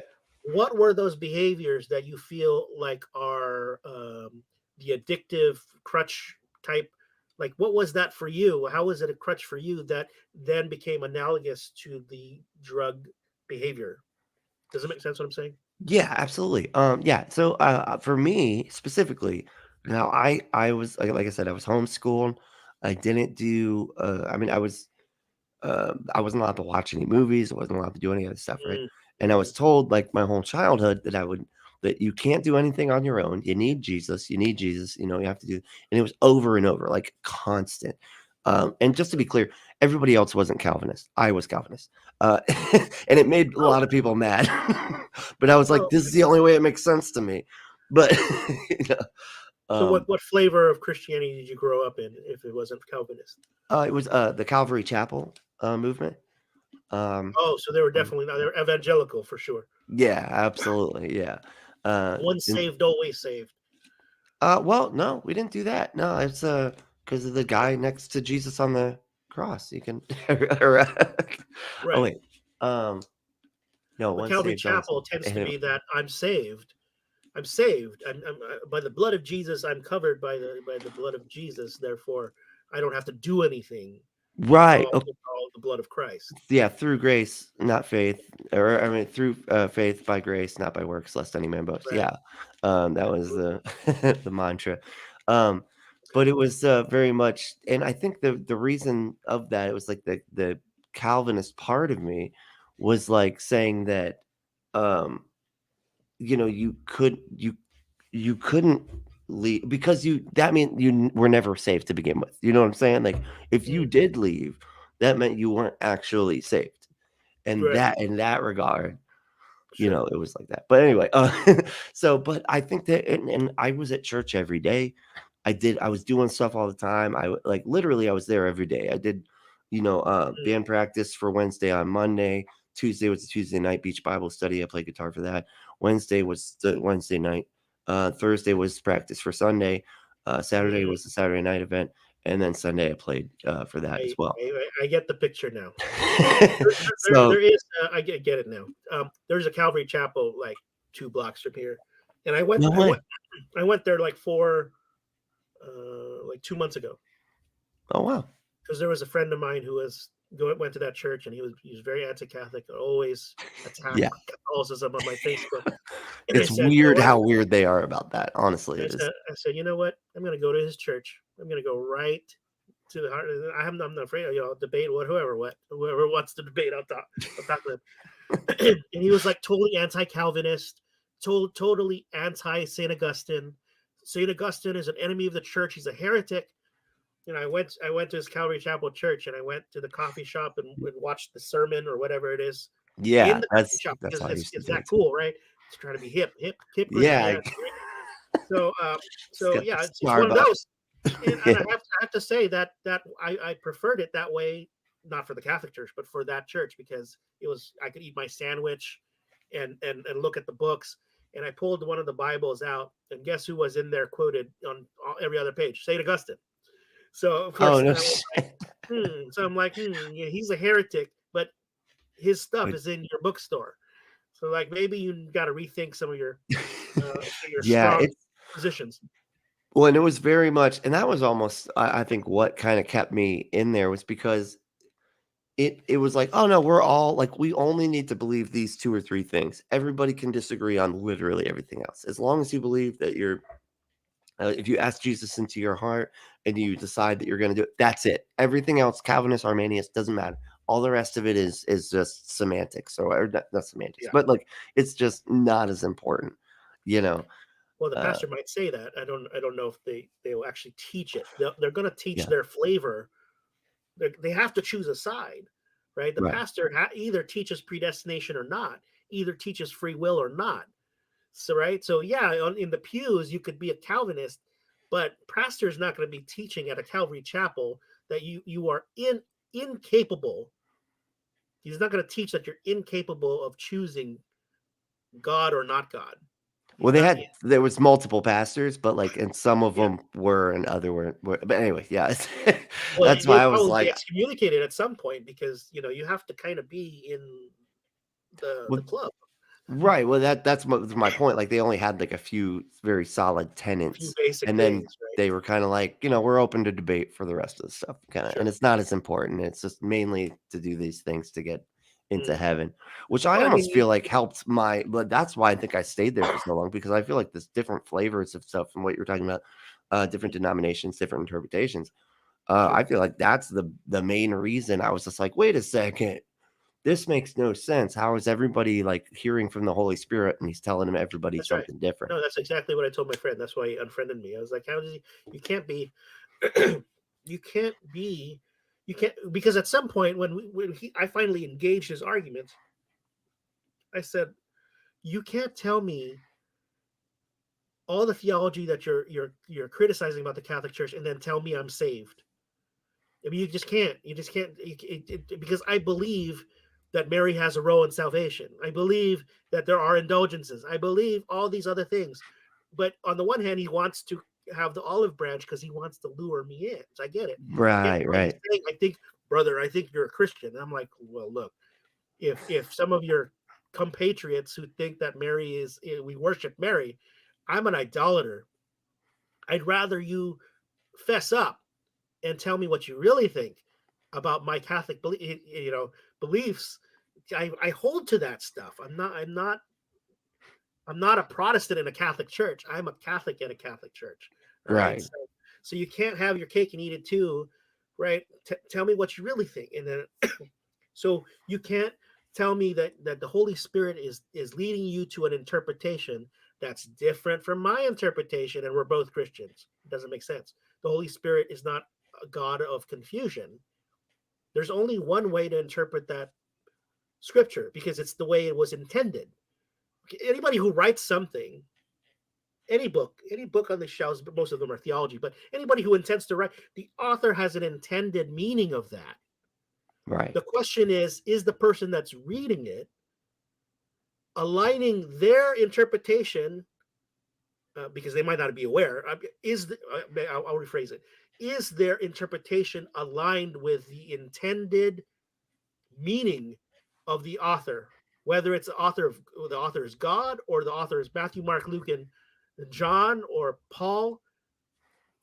Even if God didn't exist and those men wrote those books, they intended a certain meaning, and there's only one interpretation for every single word in that book.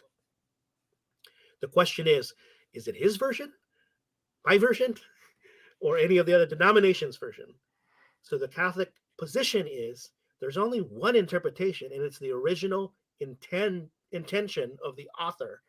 So the Catholic claim is the tradition that holds to the original meanings and understandings of how to read those books is only found in the Catholic Church. That's the claim. I don't think that's an unreasonable claim. Somebody has to have a general understanding of how it was intended. I mean, I The think it's question is, unreasonable to believe that you've got the one interpretation, but I mean, that's I'm an atheist, so I mean, that's of course that's my sure. interpretation. But somewhere, Yeah. I mean, you follow along with me, right? Every I'm single with word you. of those Yeah, books I had an intended meaning, right? It's not, what I'm saying is it's not unreasonable I think the concept to of what you're saying is reasonable. Like what you're saying is like, yeah, they have to have according to the religion making sense in a yeah, sense that it does like there is a sense to be made. uh sure, yeah, you have to have like like this is the original intent and that's like what I believe the right one. I mean, you yeah, have to have that, right? Like, I have to oh believe yeah, because they're too they refute one another. They sure. contradict one another all the time. Yeah. I mean, they So take let me books out. I mean, they took like with Catholic, they took out half the. And they took out what, like 7 books 7 books, or something like approximately. that. Yeah, sure. Yeah, So and then they added let's other say, books. I don't know. yeah. So let's say I created a religion today. I mean, that would be the atheist claim, is that some people just came together and put created this whole theological system, right? So if I say, like, look, Christianity is not true. It's this thing. It's Laurenceism, right? My name is Laurence. So Laurenceism, Nice. and I start writing religious texts, and I'm going to market it as the Word of God. There is a theological system that I would be creating in how to properly interpret, right?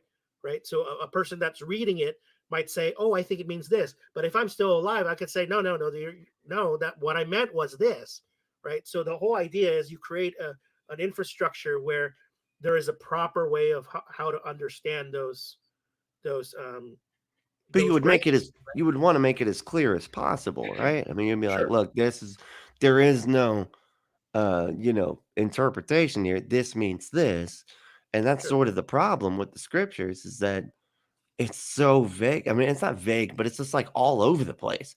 You have some verses that say one thing that are completely contradicted by other ones, and that's sort of where we get why we have interpretations. Cause like you would think like, and that's why I hate to bring stuff like this up, but like Dianetics almost is more logically consistent than something like because it was all written by the same guy with the same idea, with the sure, same decisions, what I mean? right, But this was written by a ton of people, and then it was reinterpreted and then what do you call it? It was shit. They changed the language. sure. Reinterpret it, sure. Yeah, yeah. Because Translating. every generation of church leaders who create a new church are reading the book at face value, or whatever scheme they use to go interpret the book. I mean, if you okay, so if you if you're coming at the book and this is what I would say to other denominations if I were debating another denomination. I said, look, what really happened was not what it seems like they're claiming is the Holy Spirit called them to go to Barnes and Noble or the local church, and they go to their bookstore and they buy the ESV Bible, right? And then this is the Word of God, and they start reading through it, and then they're interpreting it because they're reading it through the lens of all of their experience, all of their understanding of word comprehension because of all the studying, right? And so they have this very spectrum of education that people come to as they approach the book, and they're going to read that based off their native understanding or capacity or intellect as they start reading that book, right? That would be different than even another person who started going to church first before they even bought a Bible, and they start listening to the preacher's teaching. Oh, that makes sense. Oh, that makes sense. And then they go for, I don't know, whatever. And then they end up finally, okay, I'm going to buy the Bible. So now they're going to read the Bible through a lens that would be different than if they just read that book on their own, right? They're going to Yeah. have teaching that's already been inculcated in them. So, so Right. that's right. So the claim of the Catholic view, the claim would be that you're not just approaching the Bible with your own native understanding and then just reading it for yourself. You could read it, but then there might be some confusing points in there, and like, what does that mean? So then you go to the Catholic Church and you say, well, what has the church taught about this for 2,000 years? So when you get to John 6 and it talks about the Eucharist, and that's what you were talking to that presuppositional guy, and he was laughing it up about the Eucharist. Well, the first century Christians believe what the Catholic Church teaches about the Eucharist, not his church. No. Yeah. So which one are you going to go with? I mean, why would I listen to 21st century presuppositionalist Calvinist? Which was my argument against it. 'Cause I was like, well, yours split off from theirs, dude. So I remember you did say that. I was like, Yeah. so you are the one changing stuff. They're not like, that's why I'm like, with any or a denomination that is not Catholic, I always bring that up because, and it's always upsetting to them, you It know. should. It should Um, upset. I mean, but at the end of the day, I still think it's all blood magic. But you know, it's No, I understand. I get it. It's not insulting to me. I get it. It's all gibberish. It's all hocus pocus to those who don't believe it.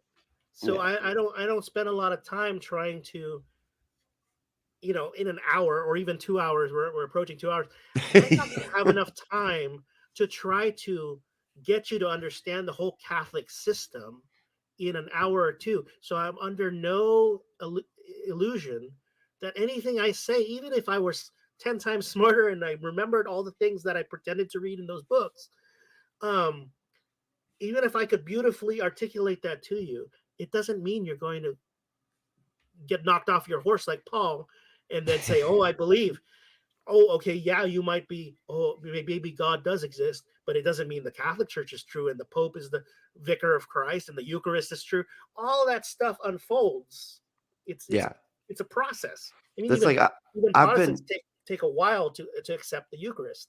right, and it was, and just a real quick side note, when I've been asked, like, what do you think the best, method is for religious people to, like, try to reach, the world? I always just say, try to be the best person you can be the nicest, sweetest person, explain what you think, but don't that's it. Like, just explain what you think, but try to be the most loving person you possibly can, and that's it. I mean, that's honestly, you're not gonna get anywhere further than with that, you know what I mean? Yeah, But go ahead, what you're saying, yeah, like, no. I mean, I don't know if you got to the point in my interview with Robert Stanley. I might have called him Harvey. I don't know why. There was a Robert he Harvey in my seems like a Harvey, actually. He I could looks see like a him being a Harvey. Harvey. Robert Stan. I Harvey said Stan. That's I said awesome. somewhere in the end, and he was like, he was making a point. I said, look, my intention here is not to try to make you a Catholic. If you become Catholic at some point, great, whatever. But it's God. It's the one that's gonna.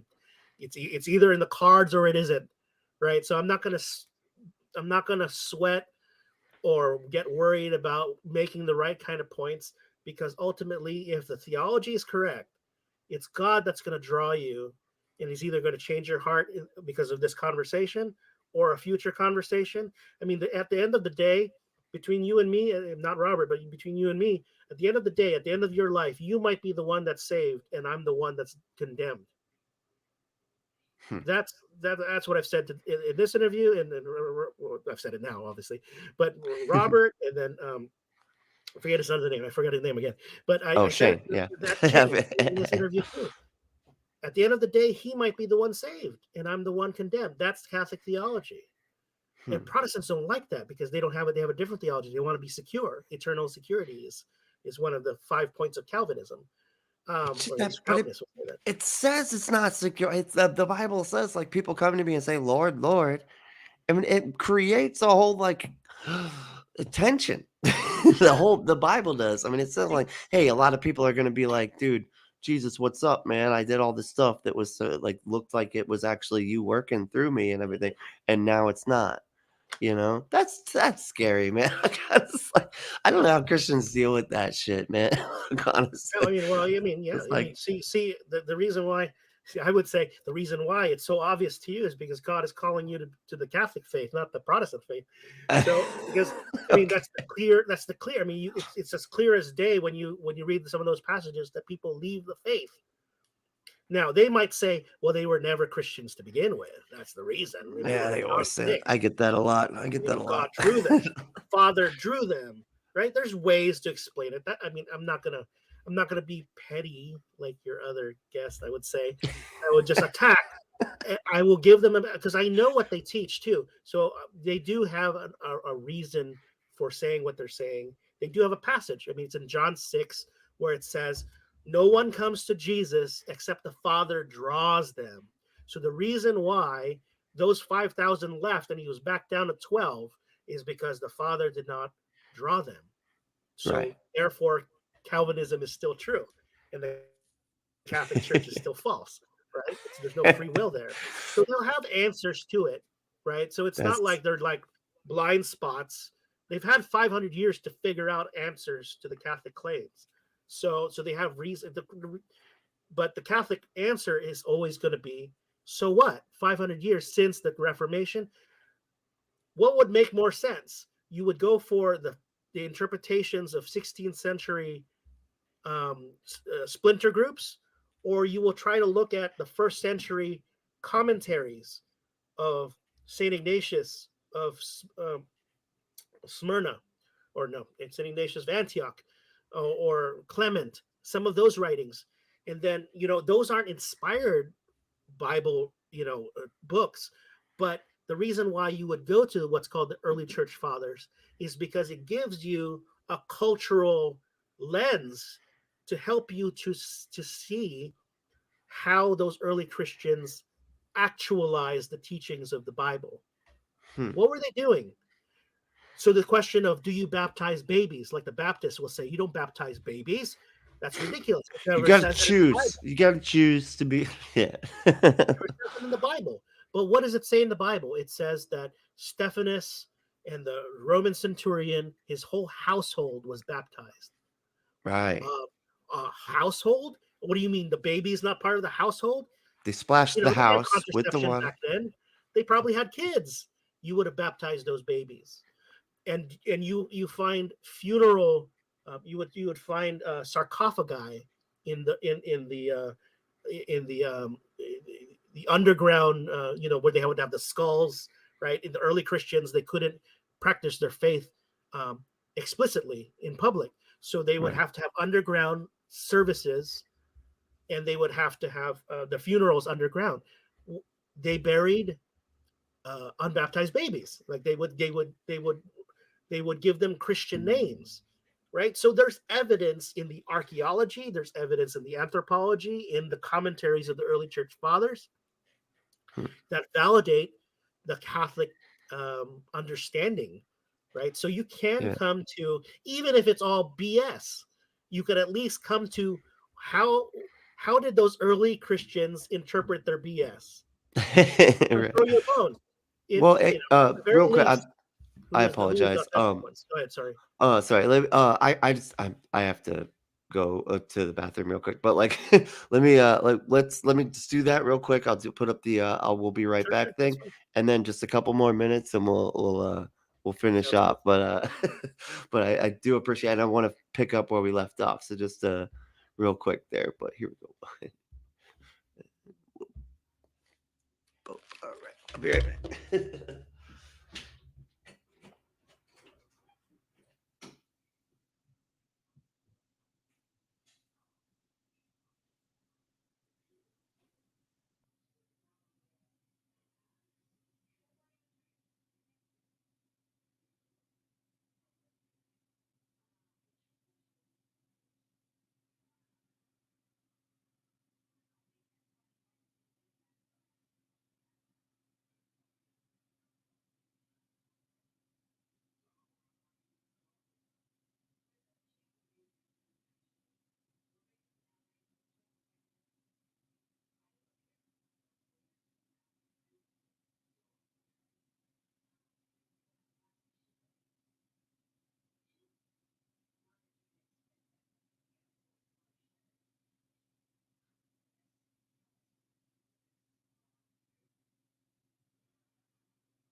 Oh, shit. Yeah, sorry about that. It's so hard for me to like. I always used to drink when I would do like debates and stuff, so it's Oh so yeah. hard for me now. I just drink water and stuff, but like, it's like, I just I don't know how people go for like hours like that, you know? I made sure I went right before we started because I knew I could feel it, like it was gonna be in the middle.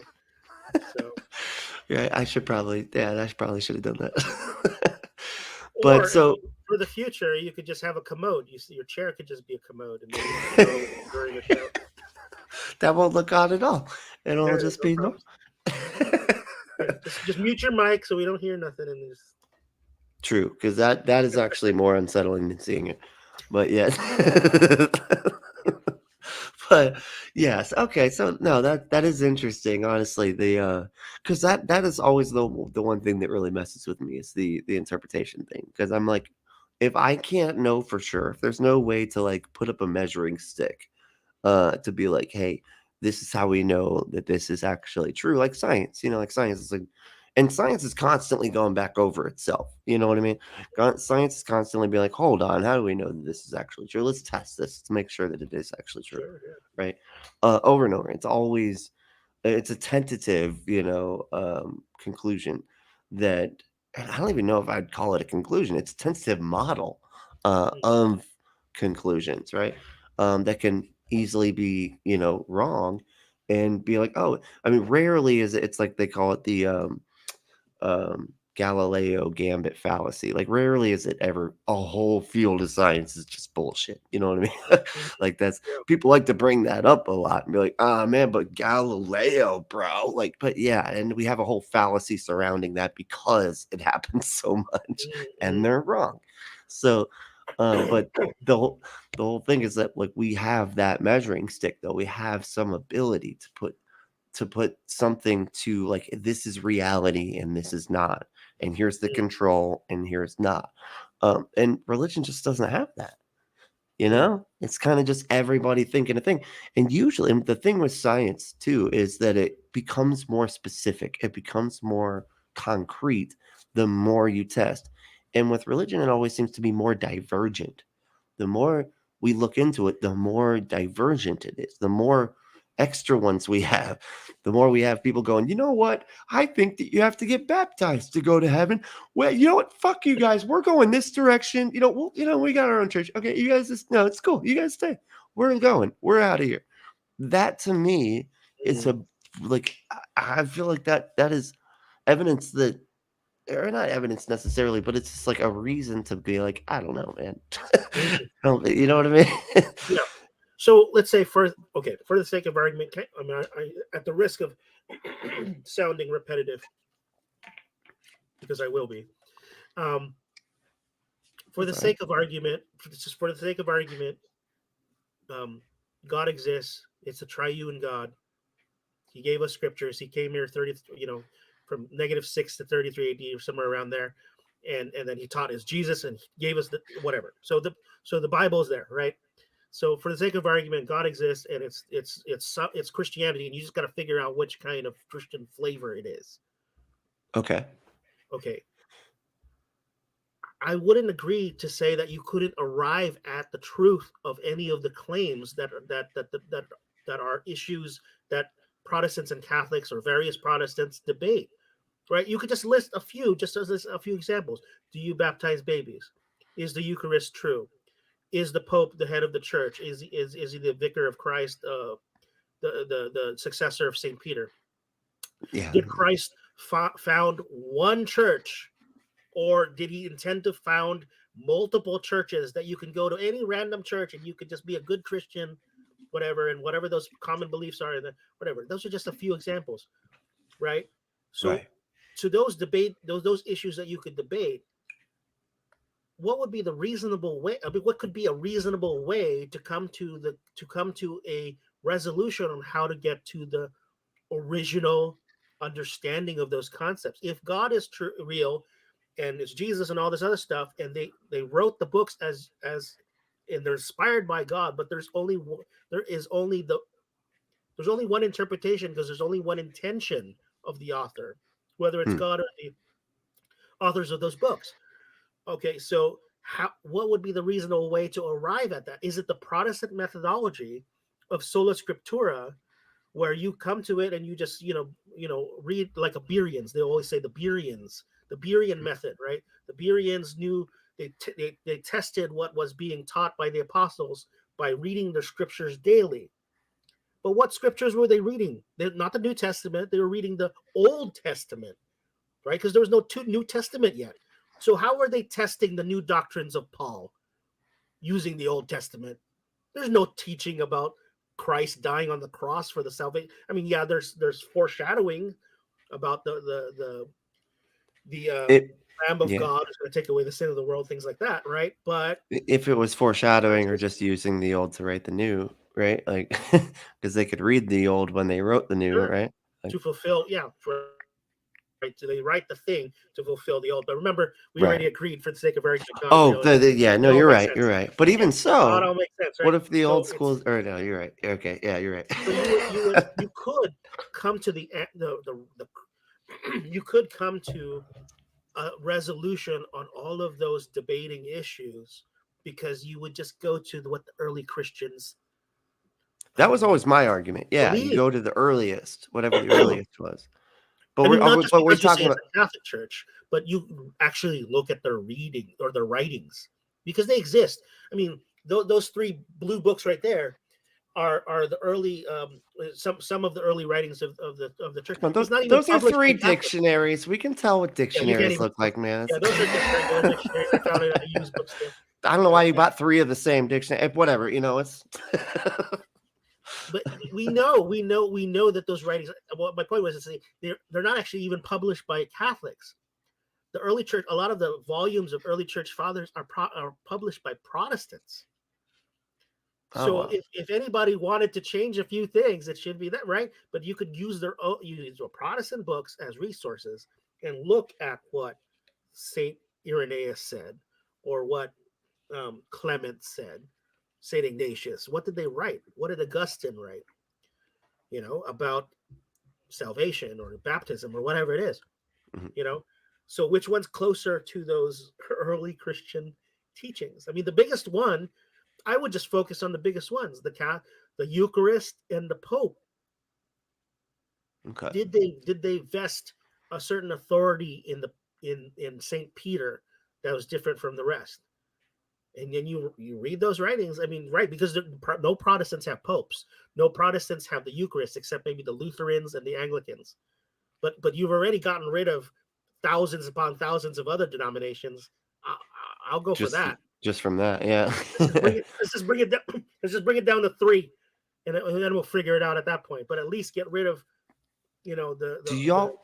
But Reformation. does Catholicism have like the Holy Spirit? Yeah.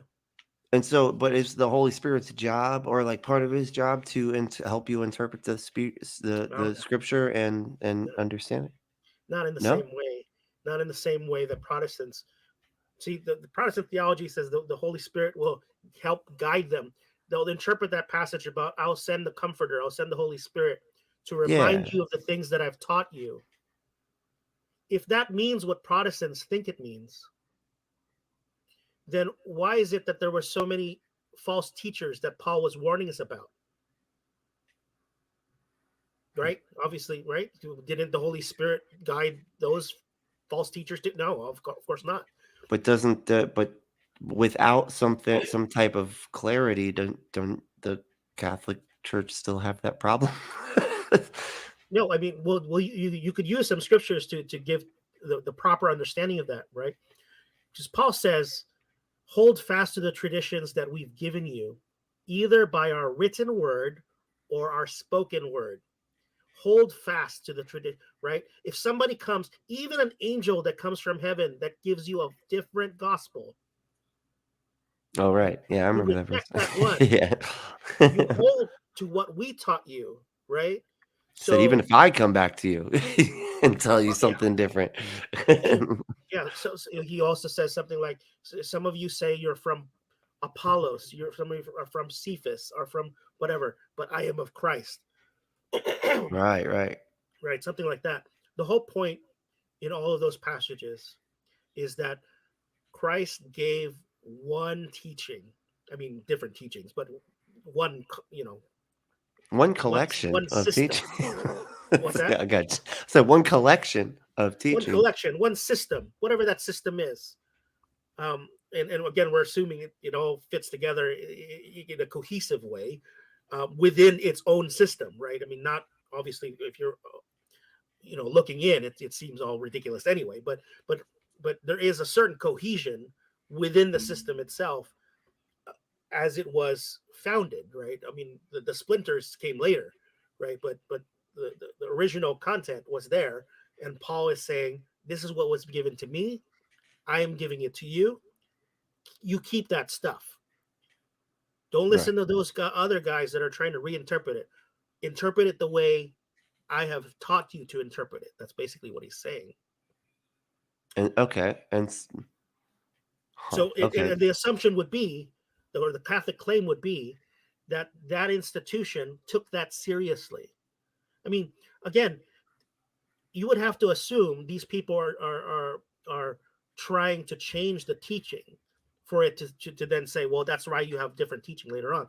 But if your assumption is, if your faith is in the idea that these people were sincerely believe this was truth. So if Paul is saying, hold fast to what I taught you, the rest, forget it. This is the way to interpret it. If they took that seriously, they would have taken it, they would have passed it on and passed it on. It's not quite like telephone, right? Some people might say, well, it's like the telephone game. Well, again, you're inserting a modern day um, cultural lens. We are not a tradition like American tradition, Western, like we're not a tradition of memorization. Hmm. The Jews were, Ah, right? The Jews were a tradition of memorizing the Old Testament, or the Torah, right? And on yeah. their bar mitzvah, they actually had to recite it. Yeah. We know that as a Yep. fact. That is the tradition that we're talking about here. This was a tradition that believed these things to be true, and it's so important that you had to memorize it. All right, so we're not talking about a modern tradition. I can't even remember my phone number if you were to ask me, or like Well, the tradition now, in yes. my life. I don't know their phone numbers. Right, I don't know yeah. my passwords to all my things, That but one is a problem. That's so if I you guess that one right, is. so we're not that kind of culture. So you can't use a telephone game as to say, well, then nothing, none of it's true because you can't trust it. Well, it's a different culture. They Yeah, were I mean, memorizing these things. Well, I almost think like I mean, I wouldn't say it's necessarily because some people are like, oh no, it's even worse. I wouldn't say it's necessarily worse, but I see what you're saying. But at the same time, there's a lot of political motivations going on because especially Christianity because it exploded, right? And it was so heavily used, it seems. It's still heavily used. What am I talking about? Like Jeff Sessions being like, no, it's cool that we put kids in cages. Let me read you a Bible verse. Let me just, and everybody's like, shit, man, he read a Bible verse about obeying the government. I guess we got to keep the kids in cages and got to be okay with like it's a tool used to manipulate people a lot. Like whether or not it's true, that's it. Sure. Like irrespective of that, it doesn't matter. But like I'm just saying, it is used for that. But For sure. Yeah, I you agree know, with that. and so, well, how much was it used for that, right? So, like, we go back in time, like, because I've heard people saying, and I could be, they could be wrong, of course, but like they've said that they, that it was the whole Christian religion was like Rome, like it was a Roman thing to there was a political kind of situation, right? And it was Mm, propaganda. It was Roman propaganda, right? Because they took the Jewish religion, right? Created, and this is the myth. I don't ascribe to the mythicist, but I'm just saying this is what people say. The mythicist thing is that the Romans created the concept of Jesus to kind of banked a whole bunch of chosen one cult leaders into one dude. Like said he was crucified 100 years later, or close to it, 60 to 90 years later after the supposed events, and then basically used that to manipulate people, right? yeah. I mean that's the claim, right? I'm not saying that I know that that's the case, but just the fact that I can't really parse that out. I have no I have no way of really looking at the information and being able to go, oh no, that's actually this is the case, and that's Mm, not true. I mean, it's kind of unfalsifiable, but if you ask scholars, they'll say that it's totally falsifiable, right? And there's definitely different claims that are surrounding like the text, the his existence, the mhm, evidence of like the tomb and stuff like that, like that could have been manipulated. Like there's so many different ways that it could be misinterpreted, that it could be just that it didn't happen at all, that the people are just saying that he said things. I mean, even his claims, like the most important person on the planet that is Jesus, right? He's the most important person to ever exist on mhm. planet Earth. We have several different self-refuting claims about him. Not only that, we have so many that we have like stories about him being like Dennis the Menace when he's like 12, killing people and bringing them back to life and stuff. And then we're just So, like, oh no, throw that one out, throw that one. That's it. And then other ones were like that, Jesus grew to like 500 feet tall and stuff. And then the cross comes out and it gives a sermon. Like the cross gives a sermon, you know? And people are like, okay, this is stupid. Nobody's going to believe this. Throw that one out, throw that one out. And we ended up with four, sure. Yeah, all no, that that makes were sense. all likely taken from Mark, as far as I understand of from what I hear about Bible scholarship. I'm fascinated by this stuff. That's one of you. Yeah. Yeah, it's definitely the oldest of the um, books, and it seems to make them the most human. You know what I mean? I don't know if it's definite. There's debate. So Oh, okay. Well, yeah. I there's just an I assumption. There's an assumption there because they say, well, it must be the earliest one because it's the shortest one, oh, that's the right? only. I I thought mean, there was that other reasons as well. Okay. well, I mean, Hmm. you'd have to read their books, and how many of the people that bring up those arguments actually read the books? Hmm. I mean, I have like True. five or six books from Bart Ehrman, I was just right? about to say I've read like a Bart couple of Ehrman his. might say that thing, but Yeah. I know his Mm. position on some things. Now, the mythicist stuff, right? So he might be your hero in one regard, but not in another regard. I mean, I would use Bart Ehrman to say he has this video where he's like kind of laughing at all these mythicist people. He was like, of course Jesus existed. He wasn't God, but Yeah, he they said don't something like like it. it's ridiculous. These people are not scholars. These people are right. But okay, when I quote him though, I give him a certain credence, right? When I say, well, he's respected, he's atheist or whatever. There's a rhetorical reason why I would use him in a debate, in a discussion with an atheist. to say, well, you're giving the mythicists claims and you're just quoting all these scholars. Well, I have this guy, he's an atheist in your camp, and he says the total opposite, that all those people are ridiculous to even proposition the idea that Jesus didn't even exist at all, right? Yeah. And then, Two of my favorite is Bart Ehrman, and David Fitzgerald is my other favorite, and mm, he's a mythicist, and so that they oh, okay. disagree on a lot. So, yeah, I get it, you know, So it's but like, yeah, look, I called into, I don't remember what it was. It was an atheist presentation. It was on Zoom or whatever, but it was different people across the country. I forget who the speaker was, but it was one of these author types. And I chimed in and I said, look, I'm probably the only believer in your audience right now, but and they affirmed the fact that this is an atheist um, audience, right? So he wasn't probably, trying yeah. to appeal to like get people. It was all atheists, but I was given the information on how to log in. So I went on at the thing. I said, look, I'm a believer, and I respect everything that you said, but look, just how we arrive at. I mean, we were talking about something like confirmation bias, right? And I said, look, most of us barely have time to do our taxes, pay our bills, take care of whatever it is that we do on a daily basis. We read a few books here and there. Most of us don't have time. You guys are the experts. You in whatever it is that you claim to be experts on, right? So when you write your books and you have footnotes and you have end notes and you say, I read this study and there's this study that proved this thing, and we found this writing that Jesus was 500 feet tall, like you said, whatever. And then there's this other Gospel of Thomas that says this, that, or the other. He was married to Mary Magdalene, and you have the Gospel of Mary Magdalene. Oh, that's You might right, read yeah. that book. You might read that book, and I know about it, a lot of those things because I've read lots of different things over my years. I don't have the time to check to see if that's true. I don't have the time to check to see if everything that you know the four horsemen of atheism, what were their names? The neuroscientist guy, and then Dawkins, and all those people. Yeah.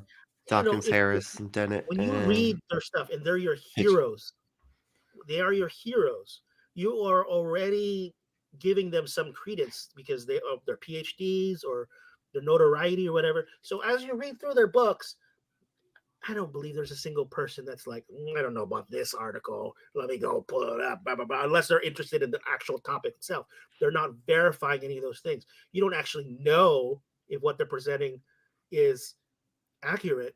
I mean, right? I made this I point to try to, honestly, because if I run into something that sounds weird, I try to just look it up and be like, at least let me get some kind of verification from scholarship that this is actually something that people say. And I hate to say it because I mean I love David, but like it's usually from David Fitzgerald because a lot of time with the mythicist stuff. Because I'm like a lot of time like, are we sure that it wasn't that we didn't have this? No. Most of the time though, he's been right. But as far as I can tell, like I'm just yeah, googling stuff and doing my best to put sure, in like scholarly articles, Bible scholar, this and that and the other, yeah. right? Which So is who are they it's tough, quoting? I mean, that's another thing, right? They're quoting other people in their camp too sometimes. So it's like, right? okay, this guy Right? wrote this thing, and yeah, okay, the quote is there, but then I don't know that guy. Right. Am I gonna dig into his degrees? Am I gonna dig into his where he got his PhD? Well, and My just only point is to say, if what that's the true for claims him, are and how they know, because a lot of times it's based off of something. You know what I mean? right? But yeah, So my point to say that is that everybody um, everybody takes in information in sort of a similar way, right? They already have their belief system. They go buy the books of the authors they like or the publishers they like because they trust the publishing house or the author or the kind of flavor of theology that they have. And so then it just affirms whatever their beliefs is. And that's true for religious people and non-religious people. That's all. That was my only point to that. oh, I And see. he actually Yeah, affirmed. He was like, that's a good point, absolutely, yes. right? But And like, I even mean, what here's group a of proof, right? people? Your affinity to me, whether you like me or not, might cause you to either believe me at face value of what I just said. I could be totally bullshitting, and and Right. and and and, and lying about whether that guy said that's a good point or not. But because of the affinity that we developed in the last 2 hours, you might be more likely to believe me. Now, if I was an asshole, and I might have been, I don't know. You tell me. If No, I you're if good. I have been, now you might be like, I don't know about this guy telling me that the atheist. Right? My point is to say we are social creatures, right? And then we take in and we believe the information we believe. We like to say we're so objective, and it's all just it's truth because I'm rational and all this other stuff. I don't know if atheists are any more rational than a theist. Some are not. I'll give you that. They may or may not be. Yeah. But I We mean, all what have group is biases. more likely? That's my question. What do you think what group was more likely to be like, I don't know, man. Let me try to figure it like maybe I'm wrong. What group do you think is more likely to be like maybe I'm wrong? I can't say. I mean, it would I could give you maybe a theory or an explanation why atheists become atheists, Right. and why theists become theists. I mean, I talk about in my intro to the psychology class. Depending on your relationship with your parents, right? You might, if you're raised very conservative, Protestant, or whatever it is, if you have a good relationship with your parents, you're probably going to follow suit. Now, if you didn't Right. get along with them, you hated them, whatever, it could be a part of the rebellion or whatever. Now you're totally diametrically opposed to their politics, their religion, or whatever. So what's the motivation there? Is it because they're more rational, or is there some other emotional thing going on? And it goes both ways.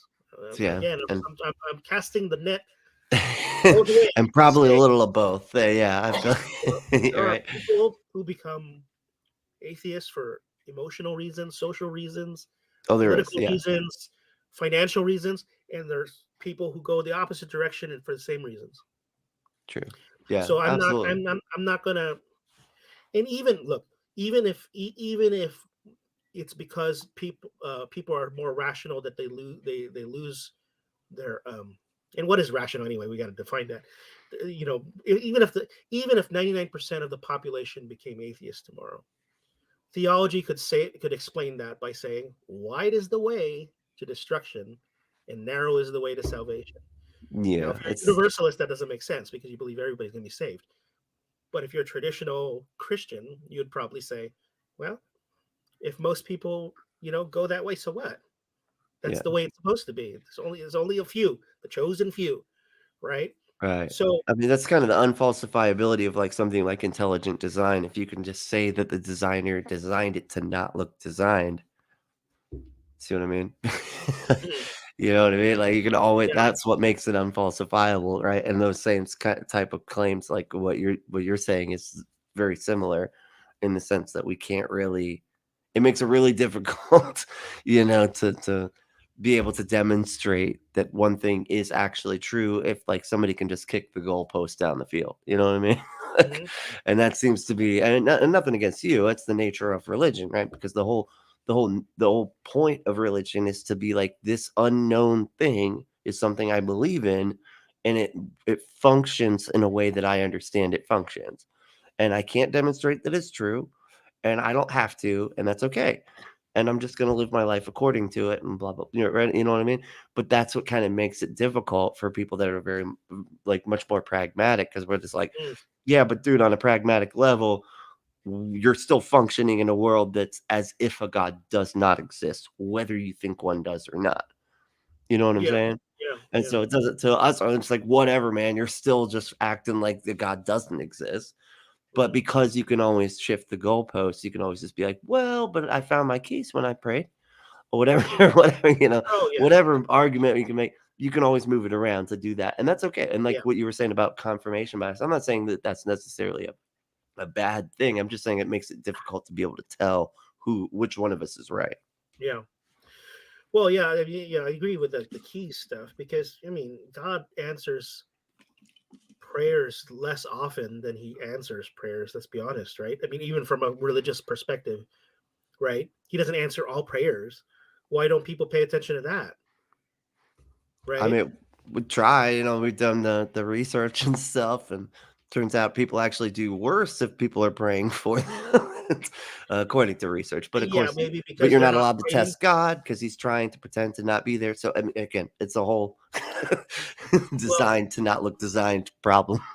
that's why I would say, hey, you still have to go with the original form of Christianity, because the Catholic view is not that God is a genie in a bottle.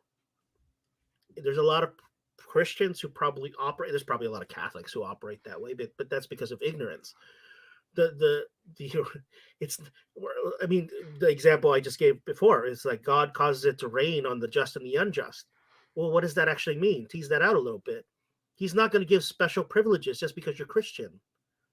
And then there's another passage that says, "You ask but do not receive because you ask wrongly," right? But there's other passages that say, "Ask." God wants you to ask for things and pray, right? But He's not always going to give you what you want, right? So you gotta have not just take one passage and say, well, then he's a genie. Ask and then he'll give. No, it's both. Well, so what kind of things are you supposed to ask for? The things that are good for you, right? So the function of prayer is not uh, asking for things that are impossible or things like that. It's actually has less to do with trying to get God to change His mind to give you what you want. It has less to do with that from a Catholic perspective than to to change something in you.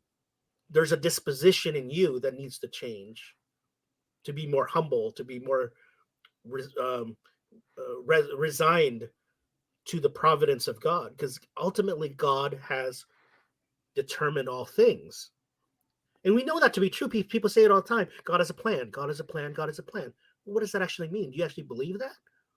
Because if you actually believe God has a plan, then what does it mean for you to wish for an outcome that's not aligned with God's plan? Maybe He Right. wants.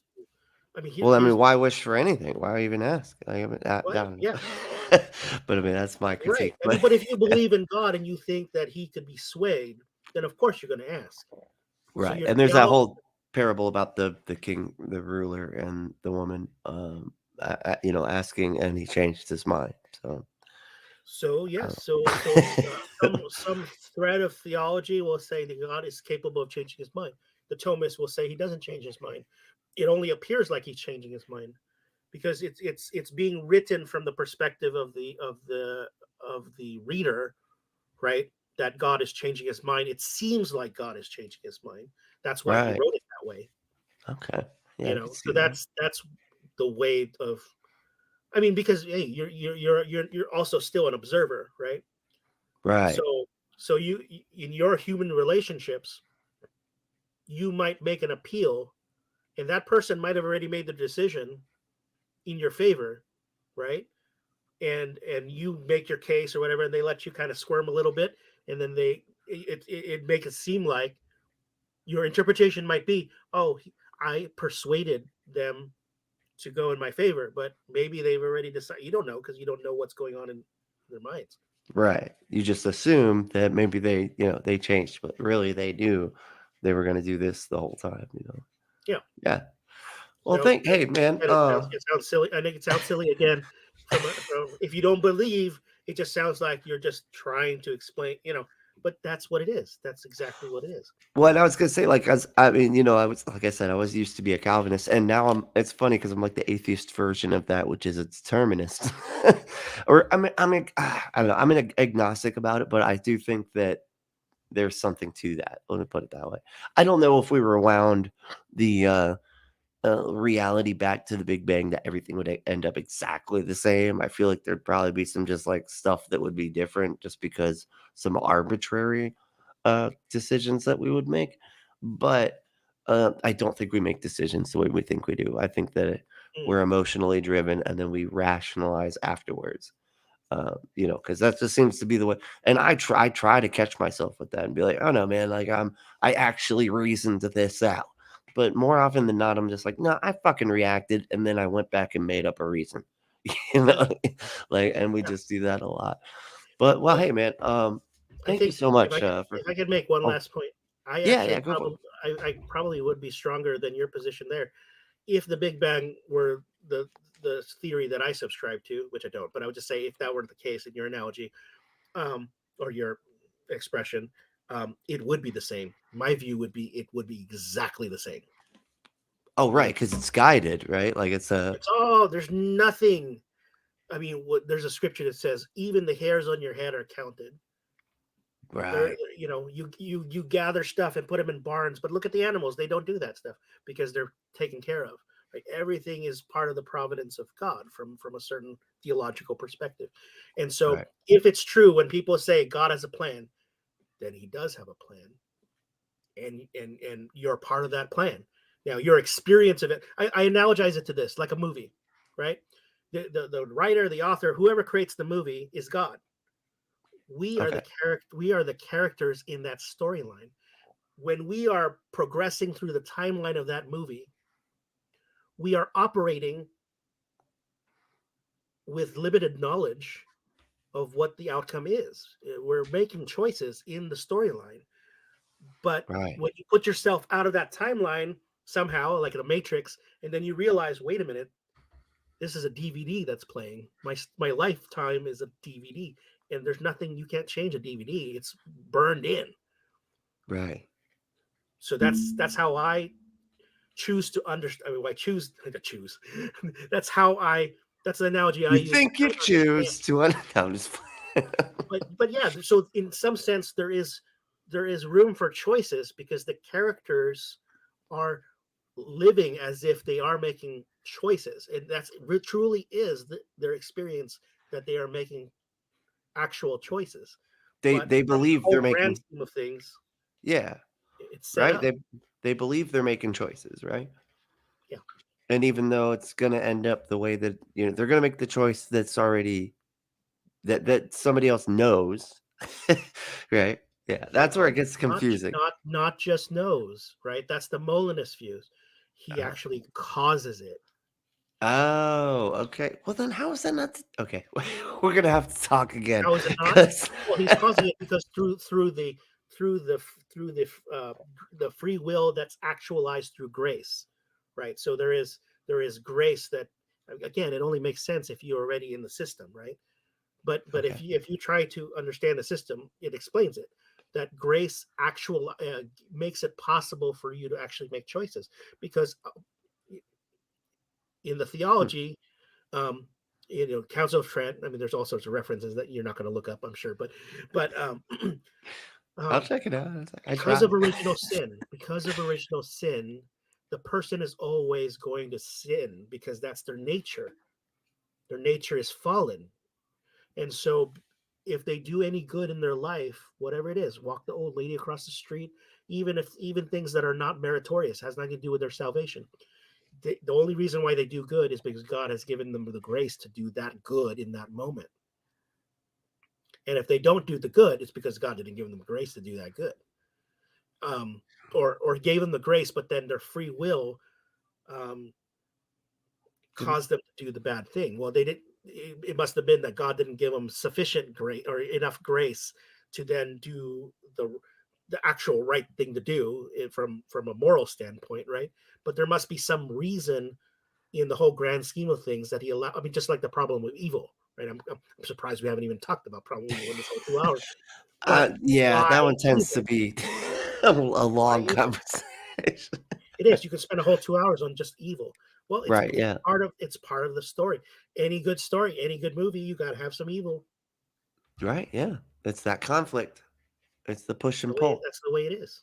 It's the way it's Yeah. set up. So what? I mean, if it is, it bothers it bothers people on an emotional level. I think, right? If you lose a child, if you lose a family member you're really close to, you lose faith. Yeah. How could God do this? Well, and just looking at, like you were just saying, like, yeah, he helps you find your keys, but then I can pull up a picture of a starving kid right now, and just the knowledge that there were people that like were born, existed as slaves, just getting beaten their entire lives and mistreated and then died. And not they didn't do anything, they didn't improve, they had no ability to improve their life or not do it. They couldn't live more according to God and be better or anything like that because they were just slaves their whole life and then died. Yeah, That fucks with me, honestly. I mean, I think that fucks with everybody as far as, like, how you it should determine. should. That's why I tell people, even religious people, I said, look, if you come across because they'll give you the theological answer, God has a plan, right? They're meant for a different world, right? So even if they're suffering in the world, there's a greater good that's going to come. That's a Yeah. theological answer. And I would just tell the people who say that, I was like, don't tell that to a father who just lost their child from cancer or something like that, right? They're going to punch you in the face. Even as religious as they might even be more religious than you, but that's not the time to tell them the theological answer because they don't Right. want a theological answer. They want to be comforted.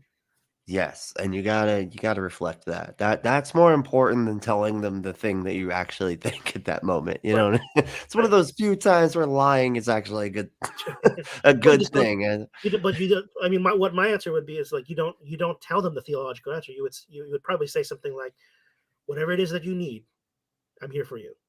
that's it. That's all they wanna hear. That's all they need to hear God has a is plan." No, just, don't. "Do you need Even money? Should I even drop even off saying I'll food?" pray for Whatever. you, that might Okay. that might not be a something they want to hear. So It depends who it is, I guess. yeah. Yeah, Well, I right. mean, that's covered when you say whatever it is that you need.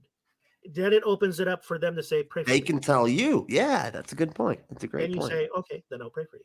But if you say, Wow, "I'll pray for you," no, don't pray for me. I'm right? angry with God right now. Don't pray for me. He's not helping me right now. He's clearly Right? yeah, So, or it could be the other. I mean, who knows? People are so different. That's why it's just probably safer to just say whatever it is that you need. I'm here, yeah, and I think that's the Christian answer. I'm here. right. I'm here. And Whenever it is that you're ready or interested, or you want to convert, you want to talk, whatever it is, I'm here. And That's and, uh, the just answer. to throw out a suggestion to everybody, like, I would say, like, even if they're like, "No, I don't want anything from you. I don't wanna see you right now. I need to be by myself and be alone," and they go off to their house, just drive by and drop them off food. That honestly, I think that's the best thing you can do. Everybody needs food, and at those times, it's really hard to figure out, like, stuff like, stupid little things like food, and so dropping off food is really helpful. Yeah, you got to find out what they're allergic to though, because you might kill them. Good point. Yeah, that's true. They That's a might hate. nothing with They might. peanuts. Why did he send Indian food? I hate Indian food. He must hate Right. me. Right. Like or like anything, right? It could be anything. I hate That's Middle right. Eastern food. I hate Italian food. He should have known that. What kind of friend would What send a me Indian food? jerk, you know? What a jerk. And Well, it could go. It always goes south sometimes, but it's yeah, hard. I mean, and you kinda gotta give people that because they're not, they're in a space where they need to be able to lash out a little bit, and it's okay. It's that's alright. yes, a good point. Also, that is a good point. Yeah. Yeah. So I mean, yeah, life is messy. I always say this: life is just messy. Let's not get too uptight or worried about making the mistakes. You learn from the mistakes. We can't, and this is a very conservative. I don't know where you are politically, but this is a very conservative idea. Like you don't put, keep your child, you know, um, away from the world. In some sense, it's really strange because you have these homeschool types these days that are like they try to shield their children from all of the things in the world because they're evil and all this other stuff. But That but was me. guess what? Guess what? One day, there's a speaker, this Catholic speaker once told me this. He said he was visiting a family, they're homeschooled or whatever. They wouldn't allow a single grain of sugar in that household. No sugar, no Wow. soda, no cookies, nothing, whatever. Jesus. And then he told that family, he told that mom, he said, one day they're going to taste sugar and then you're going to have a problem. Well, obviously, his lesson is not about sugar. His lesson's about one day they're going to experience the thing that you've shielded them from, and it's going to work the opposite direction. They're going to go full force on that thing. I mean, they might not, but they probably It would. could. Because Yeah, it could easily. they were restricted so much, and I think there's a psychology to that. What you were saying, just to go full circle to that addiction thing, right? Because you're restricted so much, your life is so controlled in some flavors of Christianity that when the faith starts to shake and they finally make the decision to leave that form of the faith, they're going to probably indulge, or at least there's a huge attraction to indulging all the things they've restricted themselves from all those years. Yeah.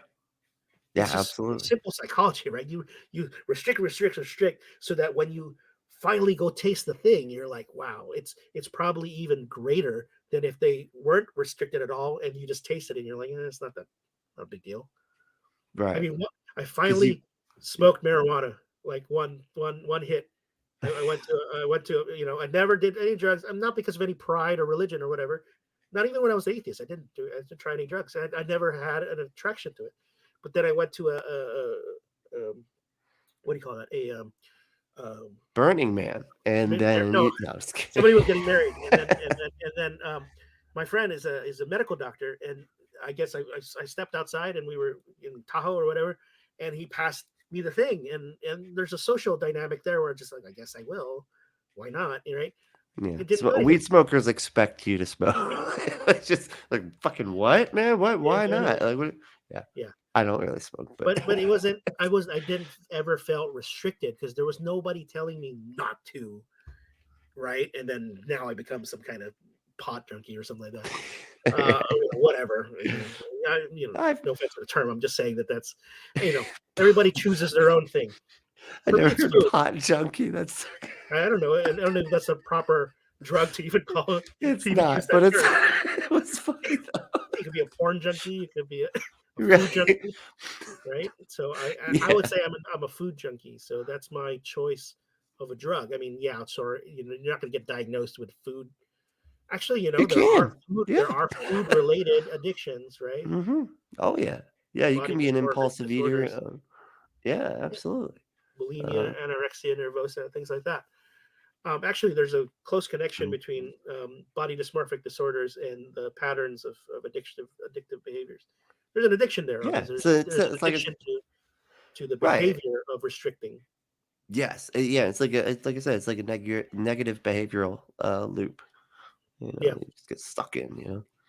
But well, hey man, thank you so much, dude. This was awesome, man. Holy shit. I did not see it going for 2.5 hours. Well, That's I hope okay it was though. interesting. Was it I interesting hope to you? so too. I think so. I think I had a great time. You know, so Well, yeah, the you were only one fun. that matters is you, man. Who cares who's watching this? True. Yeah, that's You and me. This is a conversation between you that's and it. me. Yeah, If other people can absolutely. benefit from it and enjoy it, fine, whatever. But Absolutely. Yeah, that is my whole that's actually my whole bag, man. I just do stuff and then if people want to watch it, they can. But yeah, I just have fun, man. okay. It's my whole jam.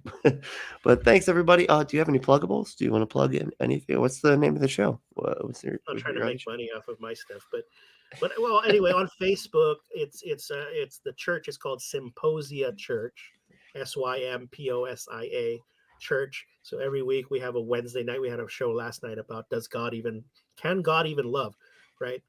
So he's an evangelical, right? Like I said, he was questioning or he was proposing the idea that maybe even God doesn't even have the capacity to love, which Hmm, is interesting, right? It's interesting. So I gave the that's Catholic that one. perspective or the traditional version.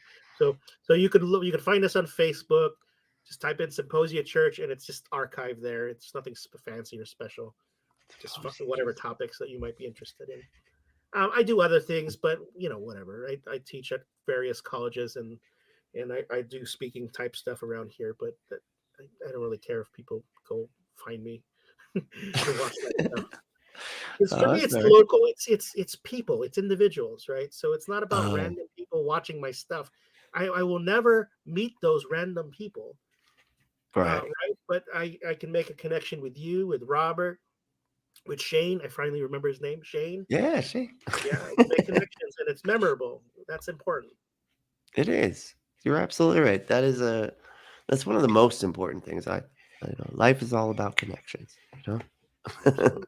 Really is. Well, hey, thanks everybody for watching. And if you want to, you can go to patreon.com/unapologetics. You don't have a Patreon? Or do you? No? Not trying to make money off of this stuff, man. Oh, okay. Fair enough. Dude, I have like 4 patrons because I usually never say anything about it. Uh, Oh, to be is it where you honest. get donations? Yeah, yeah. Okay. So I'll say this: if any of your audience are moved to give me a donation, give it give it to you, right? Oh, Don't wow. give it to Thank you. me. So come Give be a it to you. patron at patreon.com/unapologetics, spelled like the show. Well, hey, man, thank you so much. We absolutely have to get together again and try to hash out some more of this stuff because it's a lot of fun. Yeah, just And give me a topic or whatever. You know what? I think it's more fun when you don't tell me the topics because then I'm not I preparing. right. Yeah, I just, I don't wanna I'm not trying to go look stuff up to be like, "Ha, I got him." You know, that's not I just like to hang out, man. I think it's important for us to be able to all hang out and just see each other as people because I feel like the internet has fucked that up. Uh, Agreed.